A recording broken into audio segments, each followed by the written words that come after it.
Always right. It's 5 o'clock, and it is time to open for a Trophy Club Town Council workshop. And we have a quorum. We're all, Rylan will be a little late, I believe, but he will be here, and we will begin. And before we do, I'd like to introduce Alicia Craig, Yes, ma'am. who will be here tonight as our attorney. Thank you. Glad you're here. Hope you enjoy it. Thank you. It's a long night, but we're going to make it short. So I would like to open this up because this is a work session. And as we're becoming very accustomed to work sessions on this council, because this is an opportunity for us to discuss important items as we make decisions for the town. And tonight we are talking about our 2025 budget. And we have our town manager, Brandon Wright, who will be leading this discussion. But before we do this, I just want to say that the budget is a compilation of complicated facts. And oftentimes, many of us don't know we don't know. So this is an opportunity for all of us to learn and to ask questions and to get better and more precise in our budgeting process. So he is excellent in explaining difficult topics with clarity, and he's very specific and relates to our very specific issues. So I want to thank in advance, where's April, April's team. I want to thank you for the work that you guys have done to support and get us to this place. In addition to that, I want to thank the council subcommittee, which is Dennis, Rylan, and Steve. And they also put in a lot of extra work to make this a good, successful workshop. And I just got to say, I think Brandon sleeps numbers. I think he loves numbers. So at that, Brandon, it is all yours as to how you would like to proceed. I do want to say to those who probably are listening online, I hope that you took the time to either download or have on your computer the packet that is included on the website regarding this discussion. So as you go through it, you can take notes, and then if you have specific questions, I would, here you go, Brandon. I'm going to say Brandon is the person you go to for very specific questions about the workshop. Is that fair, Brandon? Sure. He likes that, so he accepts that. So I do encourage you as a observer on our online, you get engaged and be a part of this. Thank you very much. Thank you, council, for being here. It's 5 o'clock. Hope you ate before you came. If you didn't, well. We have plenty of candy up here. Popcorn, candy. We have popcorn, candy. How you doing? And Rylan, welcome. Good to see you guys. Good to see you as well. So we have 2 hours to talk about a budget. I've never done this before, 2 hours on a budget, but here we go. So thank you so much. All right, very good. Well, thank you, Mayor. Thank you, Town Council. First of all, this is the best time of year right here when we're in budget session. You know, there's an opportunity for us to really think about next year, make a lot of plans, right? Figure out what it is that we need to be focusing on for the next year. A lot of that is directed by the Town Council in your direction for the main, programs of the town, the functions that we do, and the responsibilities that we have to deliver quality services to our residents.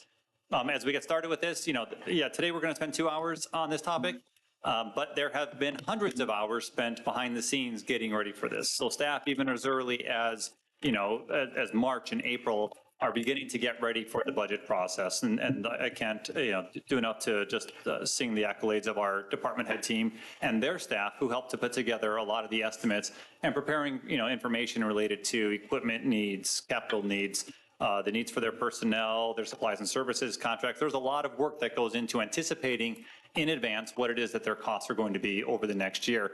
And so they work independently on that. Then it goes to April and her finance team, who are the best. So they've done a great job taking all that information, summarizing it, making sure that information was entered correctly, asking a lot of important questions as that information was filtering through, really to arrive at a point at which I would then work with all the department head team and with April to be able to review budgets, determine what items are there going to be the priorities for the next year, what we keep in, what we remove, with the goal of then presenting to the town council by way of the budget subcommittee. So again, thank you to our Mayor Pro Tem, Steve Flynn, to our council members, Dennis Sheridan and Ryland Rowe as well, for their help with that. They spent several hours with us as we reviewed the budget in detail, arriving to this point. So I say all that just to make sure that everyone kind of realizes that the budget is not it's not like we arrived at this yesterday or the week before, right? This has been months in the making, coming to this point. And a lot of things that we have been developing for this year are relatively new, at least in format or in principle, to it as well. And April and her team have adapted wonderfully to that and have done a great job with it. So let's go ahead and jump right in to our presentation for today. Unfortunately, we only have 2 hours. So if you want more fun than that, we'll have to talk a little bit later about the budget. Let's start with an important limiting factor when it comes to the budget. Understanding what it is that we can spend first is dictated by how much money we are going to be able to receive in any given year. A few years ago, there was a bill, SB 2. You'll hear us refer to it a lot. You are aware of it, I know, but this is more for people at home to understand one of the main limiting factors that we have when it comes to our revenue. SB 2 is a bill passed back in 2019, and the purpose of that bill was to limit local municipalities on the amount of revenue that you could collect in any year from the existing properties that you have in your town.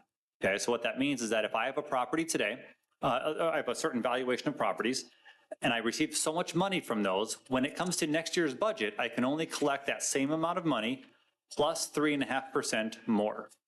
Okay, so there's a factor that says, okay, in order to limit the amount of money that you're going to receive, knowing that valuations of homes go up, what that does is it says to your rate, I need to push your rate down in order to equal that 3.5%.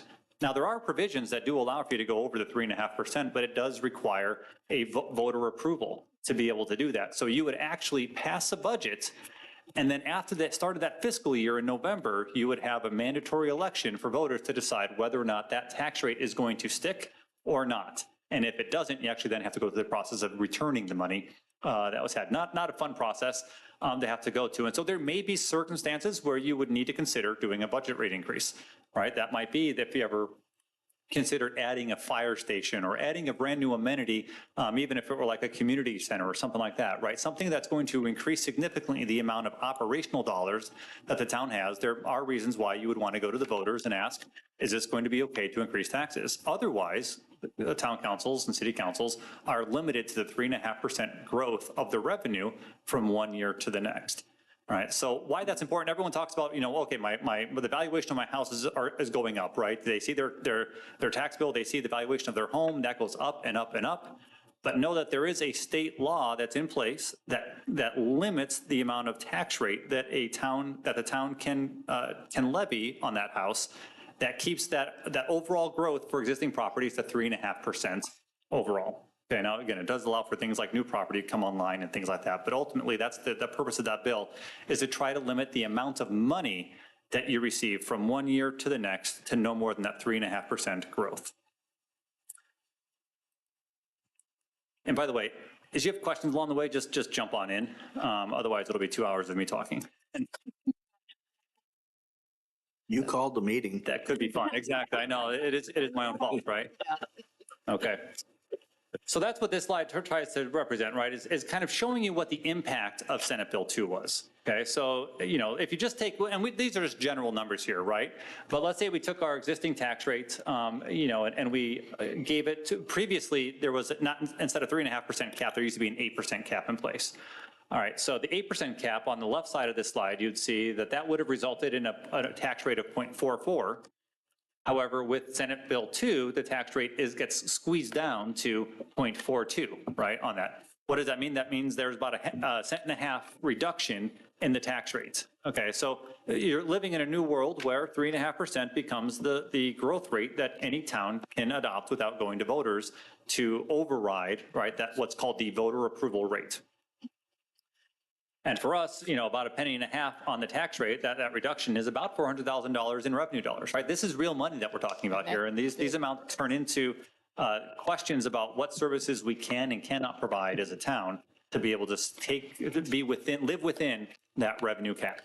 And, may I say this, that Please. in our particular town, we are dependent upon property value. We are. So this really takes money away from us in some regards. Yep. Yeah. And again, because it's primarily, without a lot of new growth into the community. Right. This is, in a mostly built out community, this is going to be a factor that continues to squeeze the amount of revenue that we can generate in any year from one year to the next. Okay. We do have a homestead exemption in place in Trophy Club, just so that everyone is aware of it, right? It's the greater of 1% or $5,000 per household. Is the way that works. And currently we have, about 3,600 residences that utilize that exemption. And what does that translate into? That means when I'm looking at the value of my house, and that's the way that my tax bill is generated, it starts with the value of my house. The average exemption on that home is about $76,000 per home. All right, so a good chunk of that home comes off the tax rolls, and then from there, then you make the tax calculations to determine how much money is saved per household. Yeah, All right. Brandon. Yeah, please. Staying in this, okay, bring up that this significantly affects our taxes collected, the revenue. But also the fact that almost 24% is over 65 and with frozen taxes. In other words, expand that a little bit beyond this. Sure. We have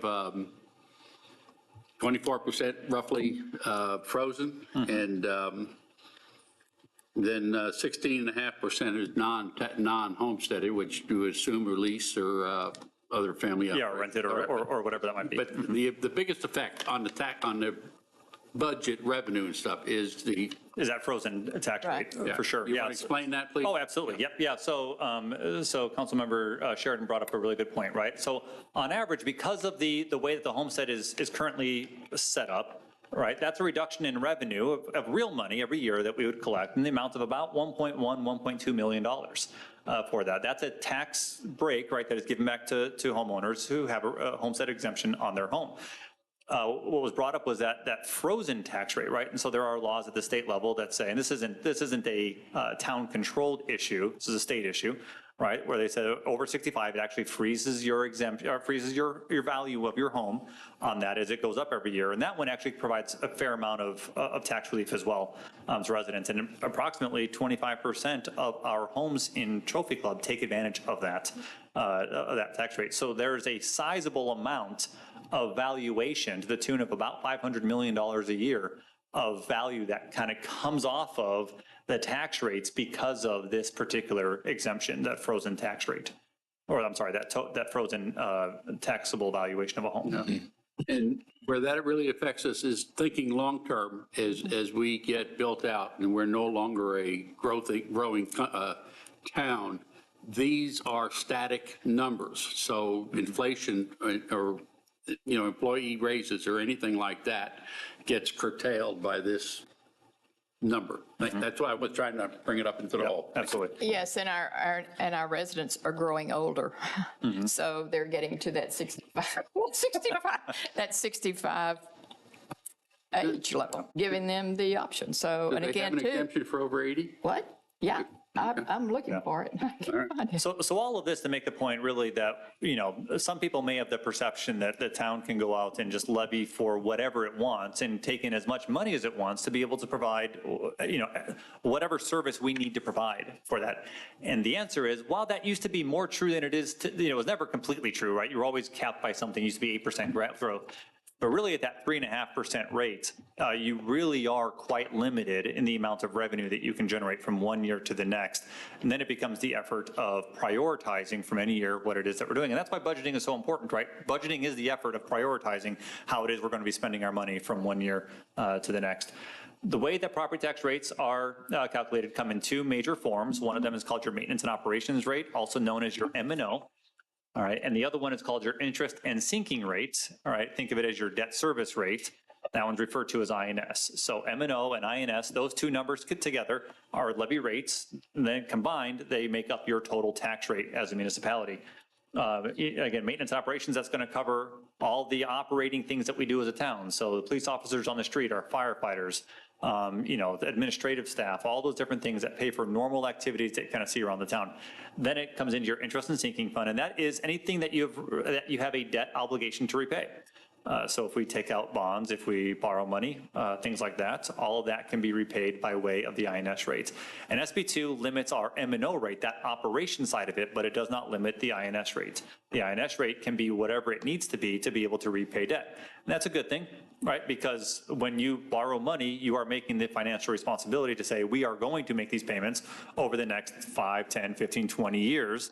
You have to be able to levy the money to be able to collect that. All right, I think we've covered those two things right there. I'll just mention that, things that the interest and sinking rate, that INS rate will pay for, that can include things like our vehicles, right? Our street repairs, new park equipment, new mowers, things like that. Anything that's of a capital nature can be financed by way of debt, and then it can be put onto the INS rate. Now, in an ideal world, we would love to not borrow. But there are times when it's necessary, and I'll cover that here in just a little bit, as to why it is that in government speak, borrowing money actually becomes a strong financing tool and really the responsible way to be able to handle some of the things that we have to take care of. Okay. Well, let's see, we'll keep moving through here. There we go. So as we get started, and we'll talk more about the kind of the details and the makeup of how it is that we are getting to the INS goal here, but this is our debt service rates. One of the things that's important to do when you think about all the things in the town that need to be maintained over time, okay? So things like our vehicles, our buildings, our streets, our sidewalks, the storm sewer system, things like that, right? All of those things require significant funding, capital dollars, to be able to maintain over time. One of the ways that many municipalities approach that obligation is to try and create what's called a level debt profile for that funding over time. Okay, and so think of it like this, right? So when you start to borrow money, if you borrow money regularly, right, you're going to kind of ladder up because every year you add a new payment on, right? But then there's a point in time at which I have debt rolling off and new debt rolling on, right? And you can kind of create this environment where you actually have a very level debt profile because you are always retiring debt and you're bringing on new debt at about the same rate for that. And what that allows you to do is be able to maintain a tax rate that is flat over time, right? However, and then you kind of use that program to continue to revolve borrowings in there to be able to pay for the equipment and the street repairs and the sidewalk repairs that you need to do. All right, so one of the things that we're proposing in this budget is that we attempt to maintain an INS tax rate goal of 10.5 cents over time. Yep. What that allows us to do is it allows us to go out and borrow about $7 million every other year or so. There's sometimes where it's 3 years, but that's $7 million. And then we're able to take that $7 million and put it directly into the maintenance responsibilities of the town. All right, so we have, and the plan, we'll get to it a little bit later, but we have a very robust plan as far as how it is that we're going to spend, the certain streets and sidewalks and other things that we need to maintain in the town. But making sure that there's money in there in that 10.5 cent rate, what we do is we begin to stack the debt in a way that it keeps that 10.5 cent rate over time for the town. And what that is it's very transparent, right? When we talk with our residents about, well, how is it that the town is maintaining its infrastructure and things like that, you can very easily explain, right? On our tax rate, there's 10.5 cents on the tax rate that we dedicate to maintaining our infrastructure on it. And then we are borrowing money responsibly during that time, always making sure that we're keeping within that level and working with our financial advisors to do that, to be able to put aside money every year and sizable amounts of money as well, right, for a town our size, into road repairs, sidewalk repairs, storm sewer systems, park equipment, things like that need to be replaced over time. So this is kind of gets back to that whole, why is it that makes sense? Well, when you think about from a debt perspective, right, and maintaining our infrastructure, stability and being able to forecast into the future is one of the important things that we have to do to be able to maintain our infrastructure. We have a lot of infrastructure, and that infrastructure is going to age at different times, but it's important that we know that, hey, about 10 years from now, I'm going to need to replace whatever that is for it. And so when you think about a structure like this, it's set up to be maintained over time. Right, so it's a financing source that you know from year to year is going to be there to be able to take care of the things that you have, and then you can combine that with the borrowing schedules and how long it takes to repay that debt to be able to pay for it responsibly. In capital projects, they take a long time to plan, right? So we all know this, right? We talk about capital projects, and sometimes we wonder, why does it take so long? Well, it takes a long time to both plan for and then ultimately design, construct, and then complete a particular project for that. And so knowing that a project is 2 years out from now means that I have to start working on that project today to be able to plan for that future, right? So if I don't begin the planning for that until 2 years in the future, the reality is it's now 2 years down the road from there for it. So planning takes time, and you have to get into the cycle of knowing how you're planning for a project and then being able to fund it when you get there. And then you get down to, manages debt obligations responsibly without imposing additional burden on taxpayers, right? So the goal here is to not have a tax rate that jumps all over the place on it. So with the goal is to kind of keep that flat over time so people know what to rely on when it comes to their tax rates. So otherwise your tax rates, when you think about the way the debt comes off and on schedules, it's going to fluctuate all over the place. That's not our goal. Our goal is to create a level debt profile that ultimately is very stable for our homeowners and for our businesses. Okay.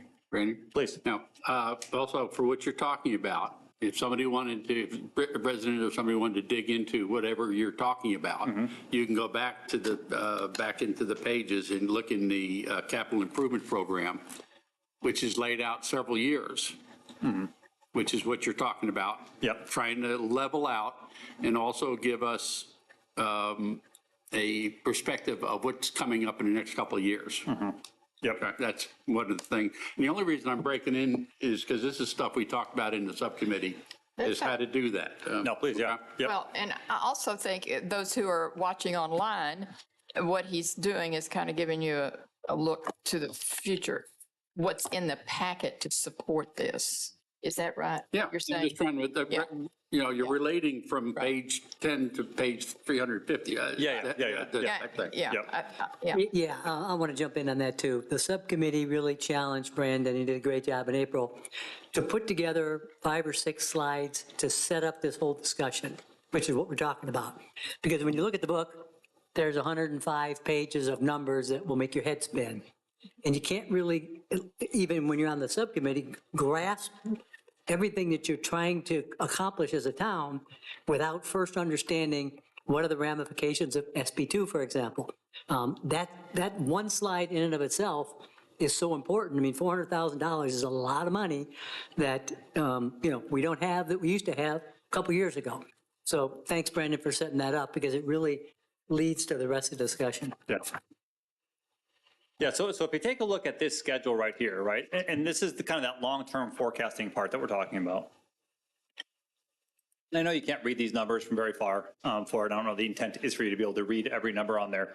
But if you were looking at it a little bit closer, you'd be able to see that there are certain years where we anticipate borrowing money to fulfill the 6-year capital plan that we have. We anticipate borrowing money to the tune of $7 million each time in the years of 2025, 2027, and 2030. Right now, that is where the borrowings happen in it. And then the schedule of projects is set up around that borrowing schedule to make sure that we're accomplishing projects as that money is becoming available, right? It's not sitting too long. When you borrow money, you have to start paying it right away, right? So you don't want that money to be sitting around very long. You want to start, getting the projects and getting those completed for it. And by doing that, if you're looking at, and you actually can see the slide, you'll notice that the far right column of it, it shows that 10.5 cent target on the INS rate is maintained over the period of this, not only this 6-year plan, but also well beyond that as well into the future, that the funding mechanism works to be able to address the issues as we've laid them out in the capital improvement plan. Now, one question you get periodically is, well, can we do more projects? We can, right? But what does that mean? You can borrow money all you want. It's just the repayment part of that gets a little bit tricky for that. And so if there were more borrowing that needed to happen in the future, there would need to be a lot of discussion around what that means to the tax rate for INS, right? That would mean a higher tax rate to be able to sustain both the items that we have to maintain the infrastructure, as well as be constructing the new infrastructure that we would need to move forward with more projects. Okay. Any questions on this element here on debt schedules and how that relates to capital financing over time? My only comment is that it seems like when I look at this, it lays out the way we're going to operate from a budget point of view for a long time out. So even as maybe people change, we have something in place that's working and it will continue to work. Is that correct? That is correct. Yep. Yeah, think of it like, we've talked about two major categories right now. We talked about that M&O rate and the INS rate, right? We know going into the future that our M&O rate is going to be capped at 3.5% growth per year, every year, and we're going to have to live within the constraints of what that is, okay?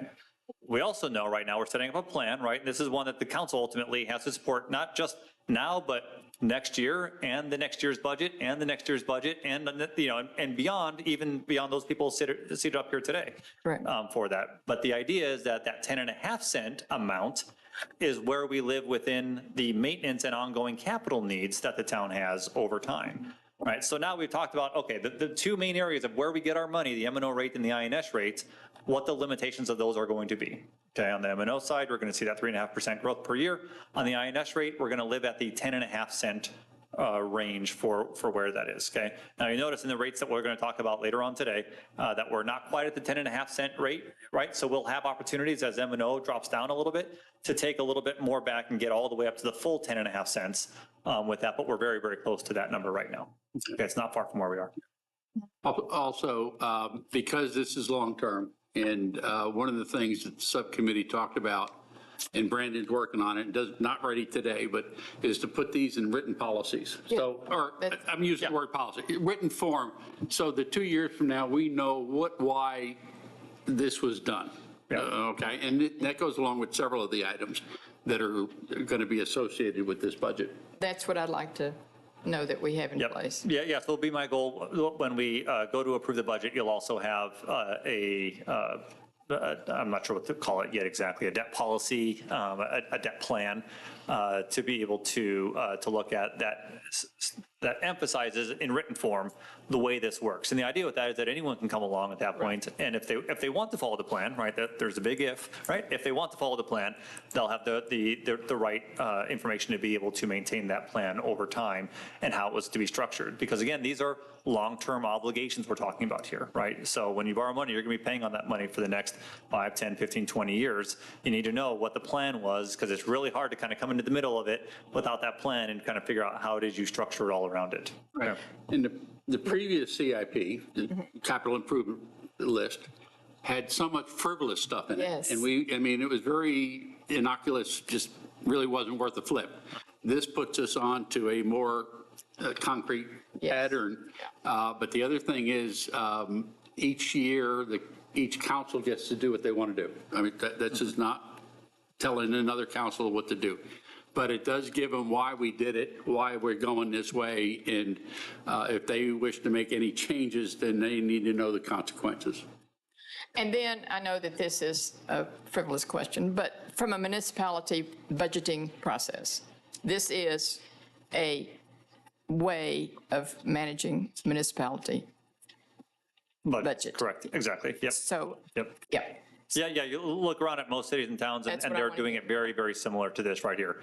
On it. Their goal is to maintain a level debt profile over time with that, and so that is structured in a way that does that.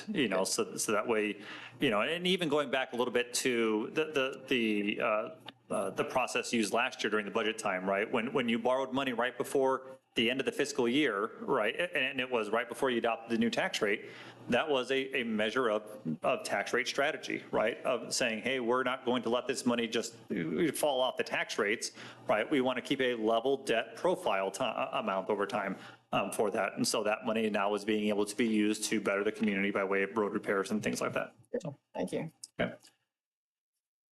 All right, so let's talk about certified taxable values real quick. So that number went from about 2.5 billion up to a little over 2.6 billion. for the year, about a 3% increase.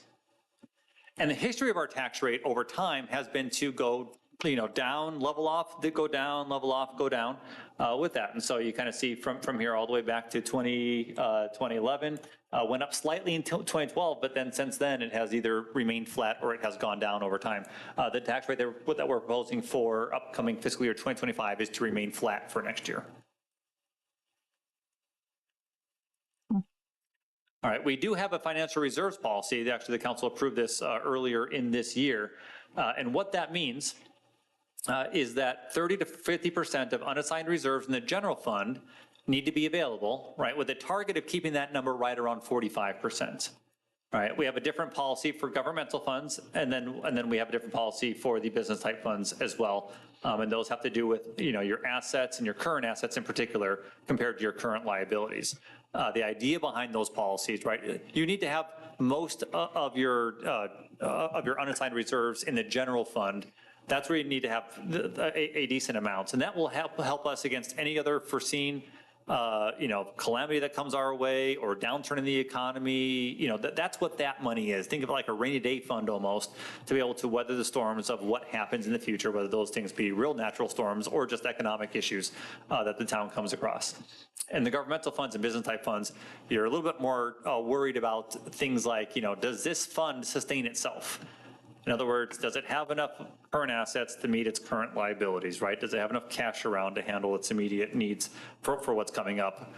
Business, it's interesting. Governments are very different from businesses, actually, right? In a business, you're worried about, determining profits, right? How much money do we make at the end of the year? In government, we're not interested in determining profit. What we want to know is we want to demonstrate accountability with the funds that we have. And we do that by way of funds. And so we want to make sure that when we take money by way of taxes or fees or whatever it is, that we also have a way of demonstrating how we've used that in a productive way for the community. Brandon, can you speak to, and maybe it's in the slides, I can't quite remember, where are we at going into this budget from a percentage standpoint in the general fund? There we go. Okay. And then where are we going to end up at the end of the year? These are excellent questions for it. You looked at the next slide. Percentage-wise, we are over our 50% right now with it. We don't have the percentage up on here, but we are over our 50% at this moment for it. One thing we're waiting for is at the completion of this fiscal year, when we go into April, when we go into about February timeframe, and we're completing the audit, we will then bring forward recommendations on how to make use of available amounts that are over the 50% threshold for the general fund. Okay.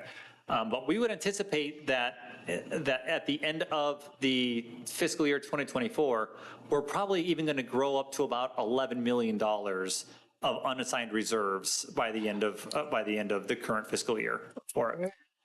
That means that we would then have our targeted unassigned fund balance for policy would be closer to $7 million on that. And so we'll be determining what that plan is at that point for it. I would caution though, right? Trying to guess year-end results in the middle of the year sometimes is a failed effort with that, right? So we don't want to try and do that before we complete the audit. Once we complete the audit, we have the finalized numbers. At that point, go ahead and make sure that we put the money into categories that make sense for use. And we can do that by way of capital projects or new programs or things like that to be able to sustain those. Okay, any questions? Yeah. Okay. All right. The targeted, in other words, the budget that we have here to look at, you're bringing that general fund down to 7 million, which would be no. No, we would need how to relate? artificially bring it down. Yeah, we would need to artificially bring it down. So we would need to spend the money in preferred one-time uses, right? The policy itself calls for the types of things that we would do with that money, primarily looking at capital projects, right? One-time uses of money to be able to do that. The problem of putting it on the operating side, so let's say that we go out and we say, you know what, let's reduce the M&O rate so we have $4 million less of money coming in, right? So that might be 5 cents on the levy. I'll just make up a number right now. But we're going to have the M&O rate drop by 5 cents. The problem with that is that once you did that 1 year, right? Remember back to SB2, you're limited to 3.5% growth. You actually can't get that money back on it. And so most of the time when you're looking at spending down reserves, instead of looking at a way of reducing the M&O rate, what you're doing is you're looking to put that money into capital projects or investments into the community that will ultimately benefit our residents. Most of the general fund reserves that are high now, some of them have been building up for a year or two. Oh, yeah. Maybe longer than that. And a lot has to do with you budget full employment. You don't have full employment. We have not had full employment. In fact, we've been significantly down on some of the fire, some of the police, and some of the other staff. Now we're basically are very close to being fully employed, so to say. So the excess is continuing maybe a little bit less, which is why you're coming down to 7 million. But these, when you talk about the, when you know what the real number is and you want to bring it down, then what we're going to be looking at is spending it on the capital improvement program in items that we've already planned for. And it would be part of the debt area type thing. Correct. Okay. Yep. Yeah, so imagine like this, right? If it does come this way and we have $4 million left over at the end of the year, right? Well, that's great because now we'd be an entire year ahead on our borrowing schedule, right? So we'd be able to fast forward. Right now we've kind of put chunks together of street projects on that. We'd be able to move a whole section of streets forward and kind of replace everything behind it, right? And we're just trying to be more aggressive in getting through the schedule of how it is that we replace, streets. If we did that, I'm just making up one scenario for that. It could be that we decide that we're going to replace park equipment with it, But right? each council has the right to do what they want to do with that money. Correct, But my exactly. point is, from my point of view, is I want to see it go into what's already planned. Yes. Capital improvement. I don't want to add another story to this building just because we have the money. Yeah. The way I look at it is that, and I learned this in one of the very first budgets I did, is you really never want to lower your INS rate because you will, especially a city the size of Trophy Club, we will never have the capacity to execute more debt-funded projects in a given year than what we can borrow. So part of our responsibility in terms of long-term finance is to make sure that that ceiling on our borrowing capacity is managed well. And unfortunately, we're at a lower INS rate than the last time I looked at a budget. But since we can't get it back up right away, we do have excess money here to help offset that. And these can go to fund projects that would have otherwise been funded by debt anyway. So it is a bit of a luxury to help us allay the impact of taking some time to raise that INS rate back up. But I guess what Dennis is saying, it would go to designated, pre-planned, projected. Doesn't Capital have to. The council has the right Well, to. Yeah, Maybe- it really is up to the council when we maybe. get there. But the subcommittee, Yes. and I'm speaking for Ryland and Steve, myself, we've been thinking along the lines of the planned capital improvement that we already know. Nothing new, nothing, Correct. Yes. nothing fancy, just better management of what we've got. Okay. Yep, absolutely. Yeah. Okay.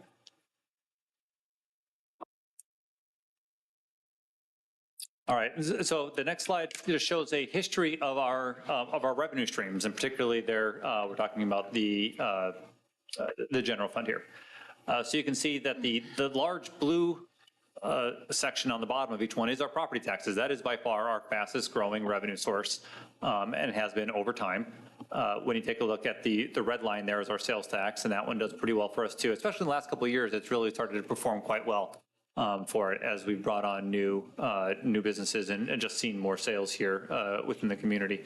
All other, things like franchise fees, permit fees, grants, our charges for services has done pretty well as well for that part. And then our investments too, that kind of that darker red color up near the top. That has been really good for us the last couple of years when Councilmember Sheridan was talking about, when we ended the year with a lot more money on hand than we planned. Last couple of years, in large part, that's been due to the investment revenues. That has been a revenue source for us that, although we'll budget a small amount, has come in at much larger amounts for the year. But that also reflects a 0.5% to 1% interest rate carry to To 5%. the 5%. Correct, exactly. Right.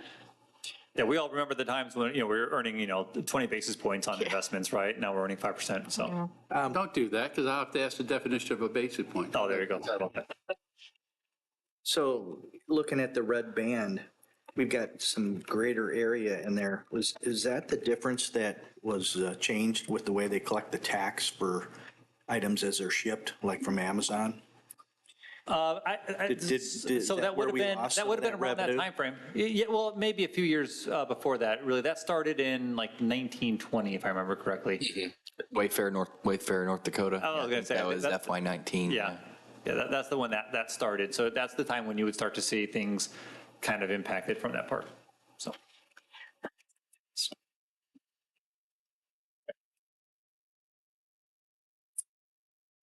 All right, let's have a quick conversation about overtime. One of the changes that we made in this budget was to increase the amount of overtime, budgeted overtime, that we have in our fire department and our police department. Okay. Now, I will stress, although we have increased the budgeted number for that overtime, the actual number has actually been higher and is now, the budget merely is in line with what overtime numbers have been for the past several years.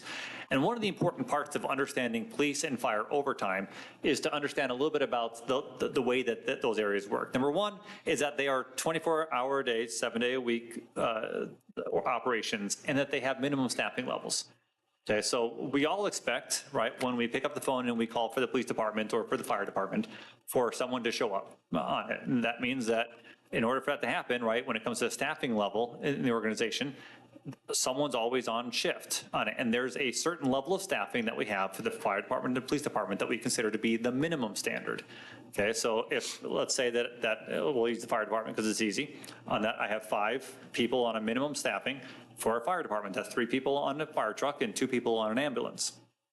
Okay, if one person calls in sick that day, something comes up when they have to leave, there will be overtime because we need to hire back that person, right? Someone to come in and to fill in that responsibility for us, for it. And that happens 24 hours a day, 7 days a week, every holiday, it is always that way with those organizations. So that's one element of understanding why it is that those departments tend to have more overtime, is because they have minimum staffing levels, right? It's not like the finance department where if someone calls in sick for the day, as important as finance is, right? We'll be okay until tomorrow on that. It's not like that when you have public safety 24-hour a day, 7-day emergency response personnel for that. Another one is to understand a little bit more about the way overtime and the work schedule is calculated for a public safety employee, particularly for a police officer and for a firefighter. They work schedules that are not your typical 8 to 5 type of schedules, 80-hour, 40-hour work weeks, 80-hour pay period schedules. On the police department, their normal schedule has them working 84 hours every 2 weeks. All right, so that means that there's 4 hours of overtime generated every week into the police department schedule. All right, then on the fire department side, the fire departments are a little bit different. They work 2,912. All right, 2,912 hours per year as opposed to 2,080 that a regular employee would work on a normal, 40-hour work week. Or when their normal work week or pay period is 106 hours, okay, on average, right? But they actually work, what was it? They work 112, right? They work 112, there you go. But at 106, you have to kick in the overtime, so they actually get 6 hours of overtime every pay period. So you have normal employees who, by nature of the jobs that they do and the schedules that they work, have built-in overtime into every time into their normal pay for every pay period for that. Right. So that part is different than most employees. And I don't think a lot of people understand that element of a police department and a fire department, is that there is overtime built. When you have them work these different schedules, right, for the police department, it's 12-hour shifts, like 2 days, and then skip it a couple days, and they work 3 days, and anyway, something like that. Fire department is 48 hours on, 64 hours off, 96 hours off. This is why Denise, how much I appreciate Denise over there, by the way, for keeping all this straight on it, because there's just a lot of numbers involved for how it is that these employees work. And so there's built-in overtime into their schedules by nature of the way that they work for that part of it. So that part builds in a lot of overtime as well. Okay, so actually, when you take a look at police and fire overtime, it's usually over time fairly consistent. Okay. Now things are going to throw it off, right? You might have a particular, someone is injured, there might be a baby being born, there might be different elements that come into each employee's life. And that's going to mess with your overtime rates a little bit because you still have to get back to those minimum staffing levels. But over time, right, it seems that always, every year someone's got something going on and, it just kind of levels itself out over time.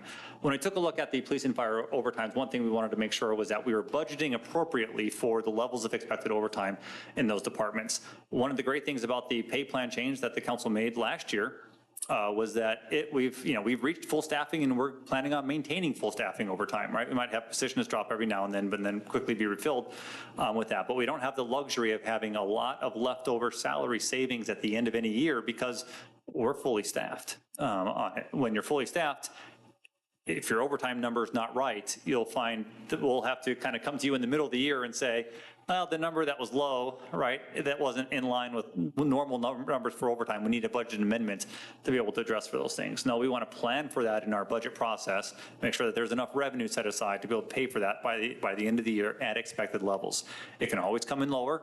We always try to do that. But the reality is when you come, organizations that have lots of people, lots of different things going on in those lives, you may have a little bit more overtime in any year than you expect. Okay. Any questions on overtime? Probably more information on overtime than you ever wanted to know. If you want more of a lesson, Denise is over there and would love to talk to you afterwards about overtime. You take a look at our overtime history by department. Police and fire and EMS are primarily the sources of overtime that we have. The hot tax ones above and beyond that, those are the ones that are related to the special events like 4th of July and things like that.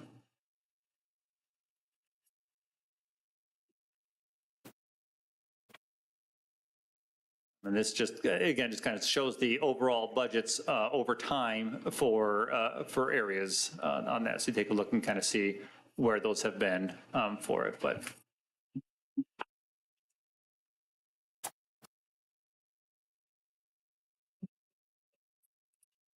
all right, let's take a look at expenses, particularly by department and the way that is structured. Police and fire and EMS are going to be our largest areas for the town. That's, when you take a look at our budget, especially on the personnel side, you're going to see about 65% of the cost of personnel are related to police and fire on that because, again, that 24/7 operation and what it is that they do, that important function they run for the town. After that, then you have, some of our other departments like parks and things like that that kind of take up a little bit bigger chunk. But primarily, public safety is the biggest responsibility of the town and the largest share of the budget.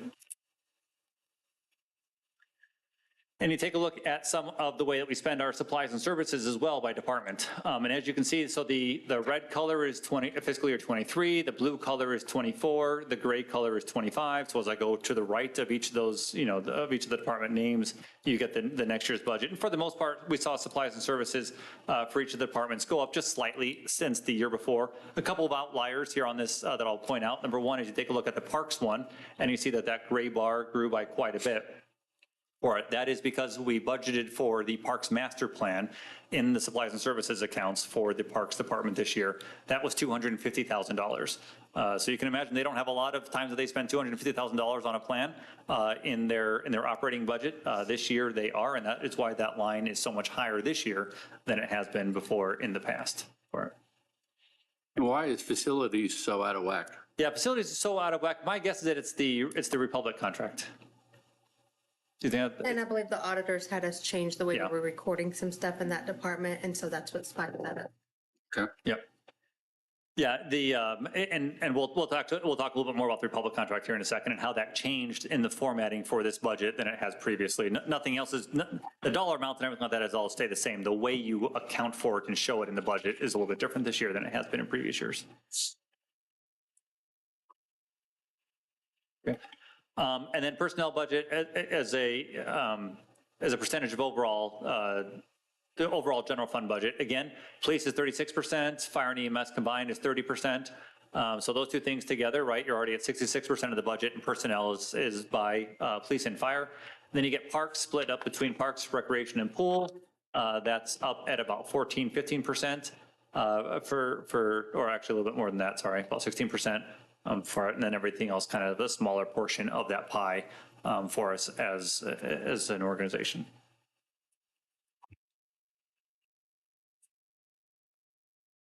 And as you can see, again, what we did here, same as we did for the supplies and services.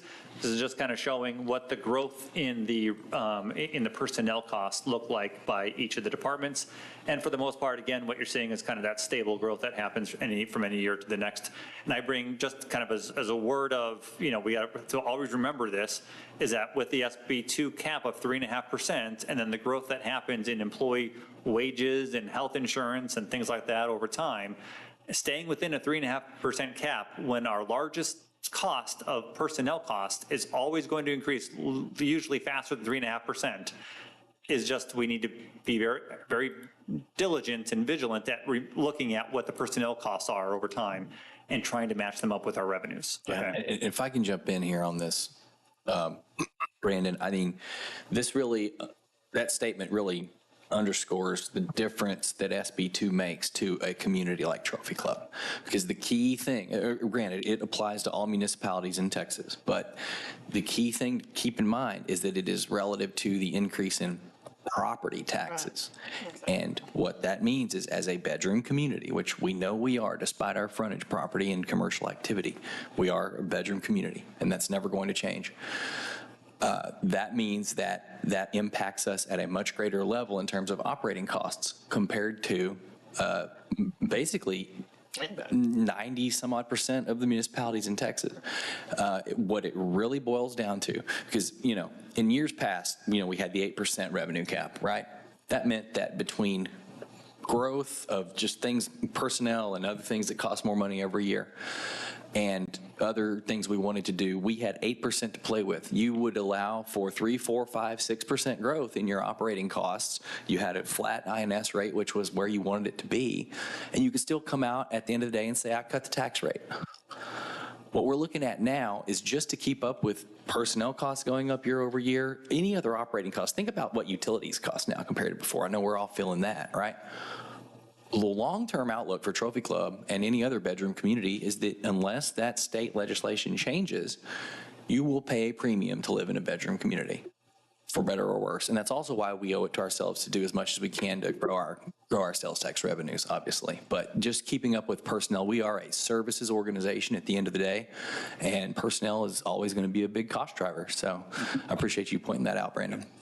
Yeah, and it's especially when it comes to, a community that is mostly built out, right? Without new property taxes coming in to help kind of subsidize the 3.5%, that's a very different environment. And that's one that's kind of unique to Trophy Club. There aren't a lot of the communities that are as built out as we are with that part. If I go to Justin next door, right, and they've got 1,000 housing starts in 1 year, that's 1,000 new houses that are coming on the property rolls, right, for that year. And that really helps bolster your 3.5%. Well, they still have to grow their personnel, right? They have more people to be able to do all those things, yes, but they actually have funding sources to be able to get those people in for our decisions in any year to be able to bring on new staffing needs to be looked at very, very carefully with that and modeled over a time period to make sure that we're not hurting ourselves with that 3.5% cap because of our relatively small size and the fact that we are built out.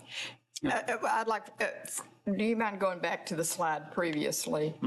Because this relates to some of what Rylan is saying, and that is, if you take parks, recreation, and pool, that's 20% back into the community, basically.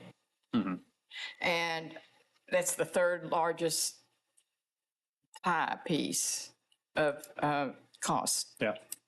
And I think it's important for the town in general to know that we're investing a lot in the parks and the activities for our town, which I think is wonderful. But it also means there's, as Rylan is saying, there's going to be a time in which there's going to not have that revenue to support all that we want. Correct. And so that's just a comment that I think we need to be aware of. The other thing is, going back to the previous, or the next slide, the personal, you've broken out the pool and events from the rec in the parks department. So that's a change. What, give you better accounting of what we're doing, because that's the high expenses? Correct, yeah. So we really wanted to get an idea of the pool being a kind of a major function for us. One in particular with that one, wanted to make sure that we had a better process of understanding what the costs really were and measuring that against revenues, right, and understanding where that is too. But we thought this was a better way to lay out the presentation, was to include pool as its own division within the Parks Department. And events is on there, but there's nothing there. Correct, yeah. We've actually moved all of our events over to the hotel occupancy tax fund. Personnel. Oh, that's true. Yeah, that's right. We're at the personnel cost.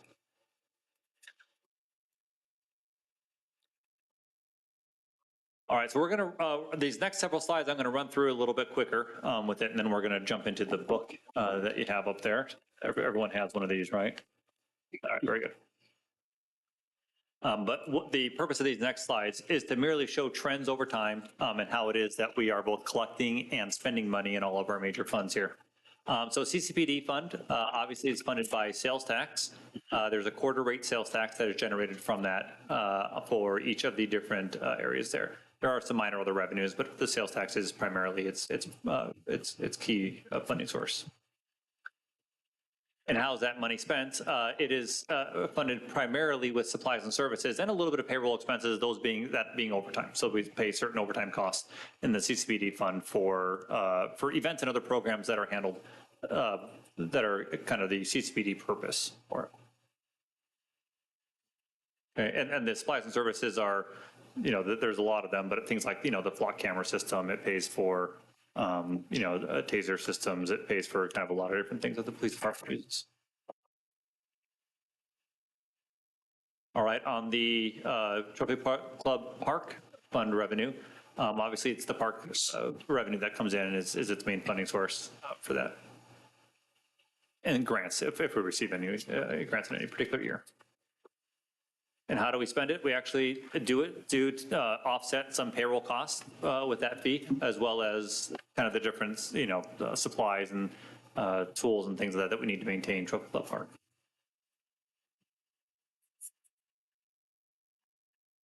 But that's one of those, I'll go back one slide here. It's not, you take a look at where that revenue line is, right? It's about, if we're doing okay, right, we're about that $200,000 number. It's really very much weather dependent, as we understand right now for any particular year.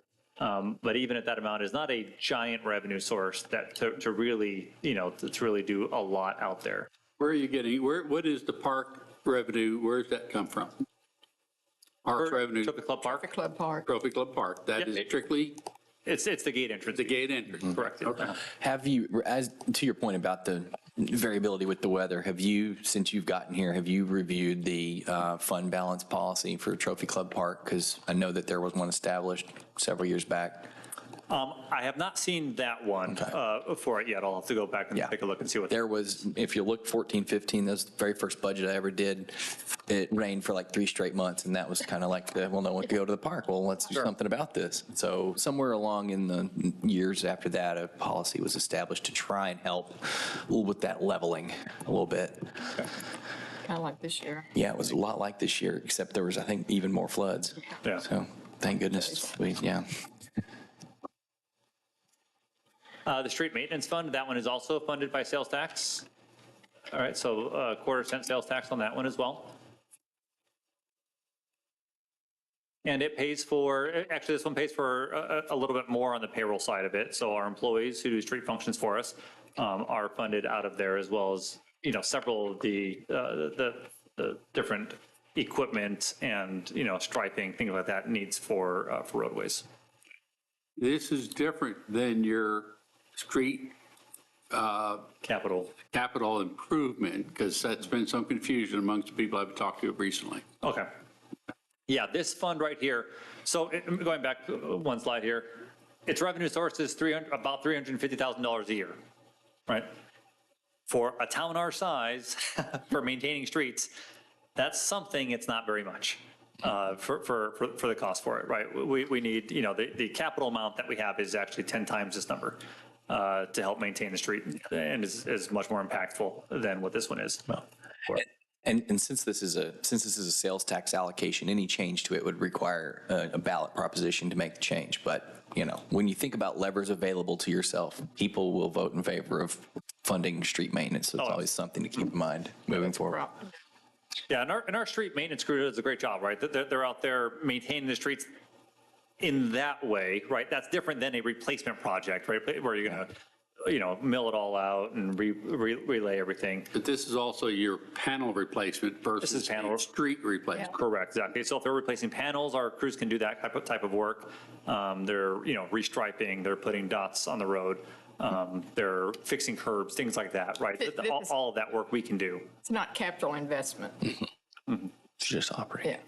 So that leads to another question. This is more of an overall, just sort of philosophical thought, because obviously this is not capital, this is operational. So we just talked about how we're limited in property tax revenue growth every year for operational costs. Do you foresee in future years being able to offset additional personnel costs with some of these funds? Because we've seen them show up here and there. Is that something that how do you feel about that, like philosophically? I think that we are, because most of our commercial areas, for the most part, built out, I think we're going to have a relatively flat sales tax environment, right? In order to do what you're referring to, I think it would require to do a reallocation of some sources, right? We'd have to say, all right, we're going to do away with one and put maybe a half cent over here. But all of those kind of would have to mean doing away with something, right? So I don't see that there's a place where we're going to get any large adjustment of personnel costs into these areas and still be able to provide going to go back to this one is, right, oops, so go back, there we go. Yeah, almost half, it's getting to that way that be about half of that is payroll expenses. The other supplies and services are things that are critical things that we do need to maintain the roadways, right? So it's at some point it kind of is like, okay, I can't squeeze anything else out of here on the supplies and services. Now I'm squeezed on the payroll side of it. And it's all offsetting operational expenses anyway. It's just it's a way of looking at how to use the funds at your disposal. And to your point, a sales tax allocation change would be the result of some shift. There would be some shift, and we would be, because it's not just you'd be taking away something but also adding something else. So it would all have to make sense in one effort, right, for people to go vote to have it make sense. Okay. Storm drainage fund. So this one receives, right up around that for almost up to $450,000 per year in storm drainage fees.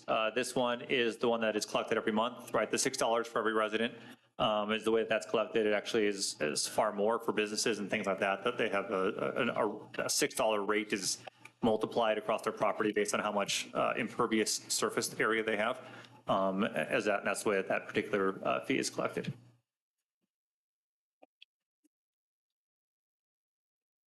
And then the way we use it, a portion of it for payroll expenses, the other part being more about projects. It's about the street sweeping. It's about the, cleaning up drainage ways. All of that work is done by way of this funding source here, as well as all of the requirements that we have for our MS4 permit for our system, our stormwater system.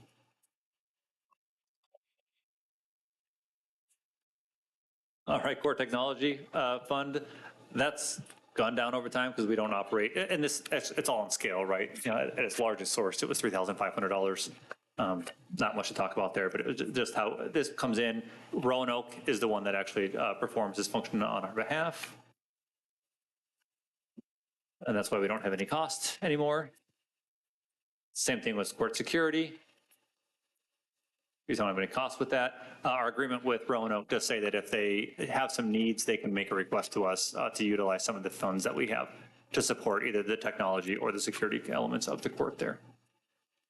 So where does this the revenue go to? It just stays in a fund.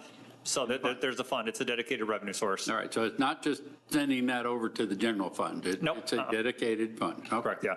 Yeah, and in fact, and you bring up a really good point that I'll just emphasize right now, which is that the reason why governments have lots of funds is because when we collect a fund that has a legal restriction to it, we put it in that fund to demonstrate what did we do with it on that. And so if there's no costs related to court, they can't come out of that fund, and it just sits in that fund reserved for whenever time we have eligible costs to be able to use it for. So you can't just throw it over in the general fund and use it. Someone would come and they'd probably go for April 1st, and then they'd get to me eventually. Only 14,000.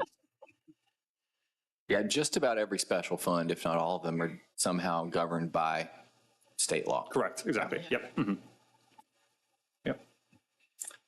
All right, on the revenue part of the EDC fund, there you have all the sales tax that comes in for that. So that one is the full half penny, so that's one of our larger dedications of sales tax.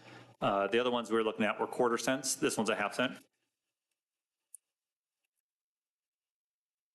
And how do we spend it? Supplies and services is how we spend it. It does pay, there's one of the lines here is a transfer over to the general fund to pay for some of the salaries in the town manager's office that really provide the staff support for the EDC. But the reason why it's a little bit higher on there is obviously we're budgeting for some more programming in there with the Thrive Business Grant and other grants sources that are in that fund.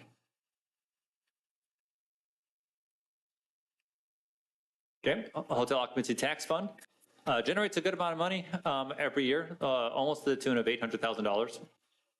For that comes off of our hotels here in the town of Trophy Club. And how do we spend it? So we've supplies and services. Primarily that is, so it's, and this year we actually added some more to it to help fill the bucket a little bit with that. So we are paying 4th of July out of there, as well as our Christmas in a Park, as well as the Taste of Trophy Club. It's also coming out of there. Did I get them all? And Christmas in a Park, yep, already got that one. We did add some more funding into Christmas in a Park for this year to try and do a little bit larger celebration with that particular event. We have some exciting things that we'll announce as we get closer to it for that part of it.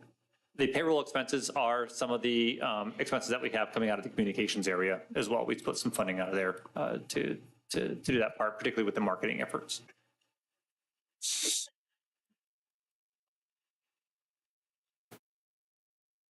All right, and then you have recreation program fund revenues go up and down a little bit. These are not big amounts in any way. Just drawing your attention to those. Those again are supplies and services that are spent. Parkland dedication fees.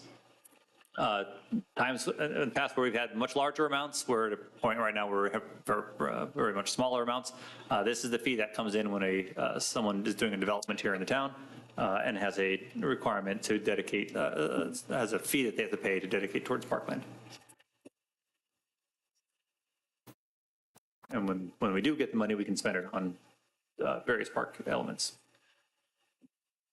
TERS comes in for the purposes of repaying its property tax and sales tax. That comes in off of this one for the purposes of repaying bonds right now that we've issued related to the TERS. Now, that sales tax revenue is only from that specific area. That is correct, yeah. Yep. Yeah, so it has both a property tax and a sales tax TERS on it. And a TERS means it just captures the property tax and the sales tax that comes in from that area, a proportion of it, and then puts it into that fund.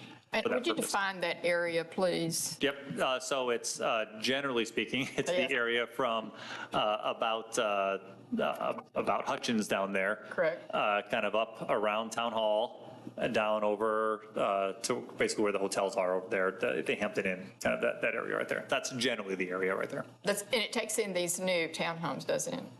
No? Behind HG? Does anyone know? I don't think so.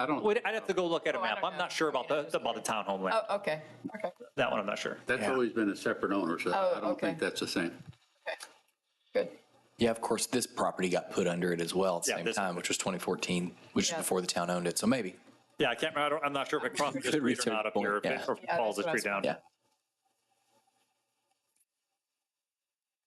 Debt service comes in by way of property tax. We spent a lot of time talking about the INS rate, and then it is spent on principal and interest payments. Yeah. Well, we're almost through the presentation and the book. We're still going strong. It's only 9 minutes after 6. There we go, exactly. All right, so what are the major budget changes for this year, right? So we've just kind of summarized high level the budget across all of our funds. Major changes for this year. First of all, is that we are recommending a 3% cost of living increase, as well as a 2% merit for our employees. All right, so that would be, for most employees, those who aren't topped out in the scale, would be a 3% merit plus, 3% COLA plus a 2% merit at a 5% for that year. for it. One of the things, again, when we take a look at that pay plan scale that we have, we are employees who are eligible for merit would receive 2% increases. And cost of living is a determination of, let's try and make sure that we are not falling behind other municipalities around us when it comes to the sliding of the scales, right? You know, if there's a minimum and a maximum that you pay each position, let's make sure that that kind of follows the general suit of the area. We've done a fair amount of research to determine that, 3% kind of keeps us in that ballpark of where it is that most scales are being shifted to over time. That will ensure that we continue to maintaining a good wages for our employees. Good wages means they usually stay a little bit longer here and do wonderful work for us. Let's see, we did recalculate, again, some of that, the employees for the Parks Department to be out of the hotel occupancy tax fund, and also the communications and marketing area as well. We did add a seasonal crossing guard to the police department. All right, so that would be, when particularly we're looking at high school entrance number 4. We've all been talking about it a lot during this Bobcat time for it, but we are looking at putting a crossing guard there at that location to help make sure that that students remain safe and that traffic can move as efficiently as it can. We also added one part-time employee to the Parks Department as well. And the reason for that is our Parks Department has a lot of area to maintain. And one of the things that they do, like in the medians and things like that, is that they'll actually spend a fair amount of their time like weeding and things like that. Things that they are very skilled in what they do. So we can bring in someone at a part-time basis to do those types of things, the simple gardening, the weeding, those types of elements to free up their time to be more in the impactful equipment, heavier equipment type of responsibilities that they have. There at the community pool, again, we separated that into its own department, so now we can better track and maintain what's happening in the pool as opposed to just putting it as part of the general recreational activities of the town. And the hotel occupancy tax fund, also known as the HOT fund, we have the Taste of Trophy Club, Christmas in a Park, all those being moved from the general fund over to those funds since they really do bring in visitors to our community. Parks and Rec, we added the $250,000 Parks and Rec master plan to that budget. On the fire and EMS side of it, we are anticipating replacing one vehicle, also one vehicle on the community development side, and then in the police department, we have 3 vehicles, 2 of those being funded through the CCPD fund, and then one of them through the police department equipment replacement fund for it. And then also there is the equipment, there is the SWAT vehicle that we have with the shared, it's a shared asset with the other communities around us. We would have 1/5 of that vehicle, and the exact amount right now escapes me. What was our? Okay.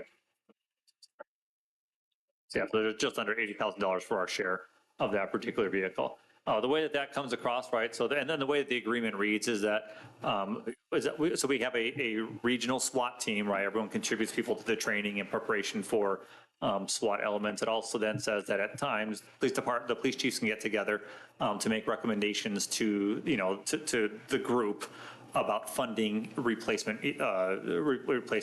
vehicles and equipment and things like that. And that's how this request has moved forward. And refresh my memory again, what are the other communities that are in there with us? 140. South Lake, Colleyville, ourselves, and Keller, South Lake, Colleyville, Keller, and us. and Trophy Club. Okay, thanks. Speaking on this page, to be commended that you're starting to use hot funds for a variety of other issues. You're not there yet, but you're going in the right direction. Getting there. All right. Mm-hmm. Trying to use it up. So. It's a good way to use it. Mm-hmm. Okay. Some areas of budget savings that we have. So in the budget that was approved last year, the contingency funding for the town manager's office was about $120,000. This year we've reduced it to $65,000. We'll continue to look at what that amount needs to be over time for it. But the idea being that if there things come up in the middle of the year, right, that there's amounts to be able to spend on things like that. On the Parks and Recreation side of it, the offsite storage costs, reduced that to zero by finding other solutions for offsite storage. For us on the IT area, we did reduce the amount for hardware, software and support down to $400,000, and then reduced the some of the hardware costs down to $20,000 for it as we took a look at some of the needs that we have coming up and the fact that we've got pretty good equipment right now for a lot of the needs that we have. And then electricity, we took a look at electricity across all of our departments and ultimately ended up reducing the budgets by about $50,000 in the electricity use area. So how did you reduce electricity? So we take a look at kind of what the usage have been over time for it, and can't give you an exact reason as to why it's all lower for it, but we've been able to kind of keep that number lower for actually a fair amount of time. If you come up to the town hall between 11:30 and 1, the lights are off. You working in There the we go. dark? Yeah, we're- That's what I need to learn this. I know, exactly. Yeah. Looked your bills a little high. You did. I'd like to know. Well, your town not as manager's office budget's less because you took the town council and give them their own budget. There you go. And I think one of the things that's helping is that the streetlights are, as we're converting to LED and things like that, all have impacts to us. So Can I ask why things were so egregious to begin with? why they were higher? Yeah. So I think Like specifically the IT. the IT part of it. I think we've just been very aggressive on trying to make sure that we're replacing certain equipment, things like that for it. What we tried to do was take a look at, okay, what do we really have right now? What do we really need? We worked with Net Genius, who's been great actually in the new, as a new provider for us. And made sure we got kind of their understanding of what actually needed to happen next year, where could we kind of make some reductions on that part of it, and then kind of ultimately landed where we were. So I can't necessarily give the full reason as to why in the past it was higher, other than as we work with Net Genius right now, we're able to figure out some ways that probably some things that we just didn't need right now to be able to offset some of those things. I think for that last year, we were scared to reduce that too much with a new company coming into a brand new site. They did not know what we had or what we were going to need. And so that was the thinking between, with touching anything aggressively then. Correct me if I'm wrong, but that particular item in the IT budget, it also includes quite a bit of software that the town uses for whether it's departmental software or also things that are residents are interacting with, almost called them clients, residents are interacting with, things of that nature. Something to keep in mind is that we do outsource our IT. So they are, my understanding is that the way they operate is to provide, support for the folks here, right? To support the internal aspect of that. There may be additional efficiencies that can be gained by having internal resources look at the value proposition of each of those purchases. Like for my company, or the company I work for, don't get it wrong, I don't own a company like everyone else in Trophy Club does. I don't.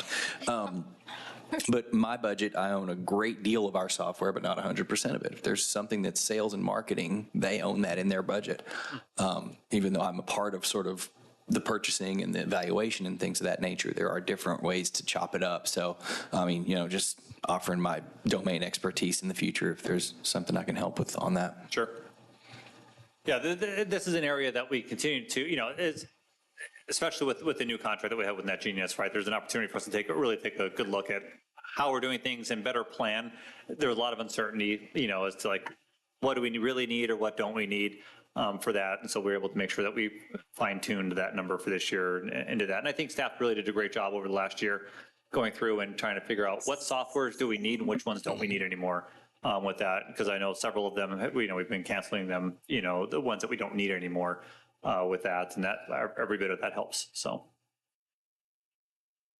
If I may add, Oh, the county provided new software for the police department, fire department.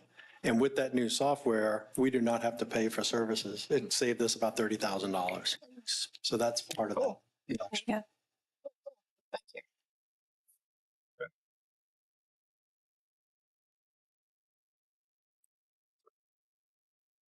all right. Any questions before we jump into the book a little bit? And I can just kind of walk you through a few things here. Probably not 40 minutes worth of it.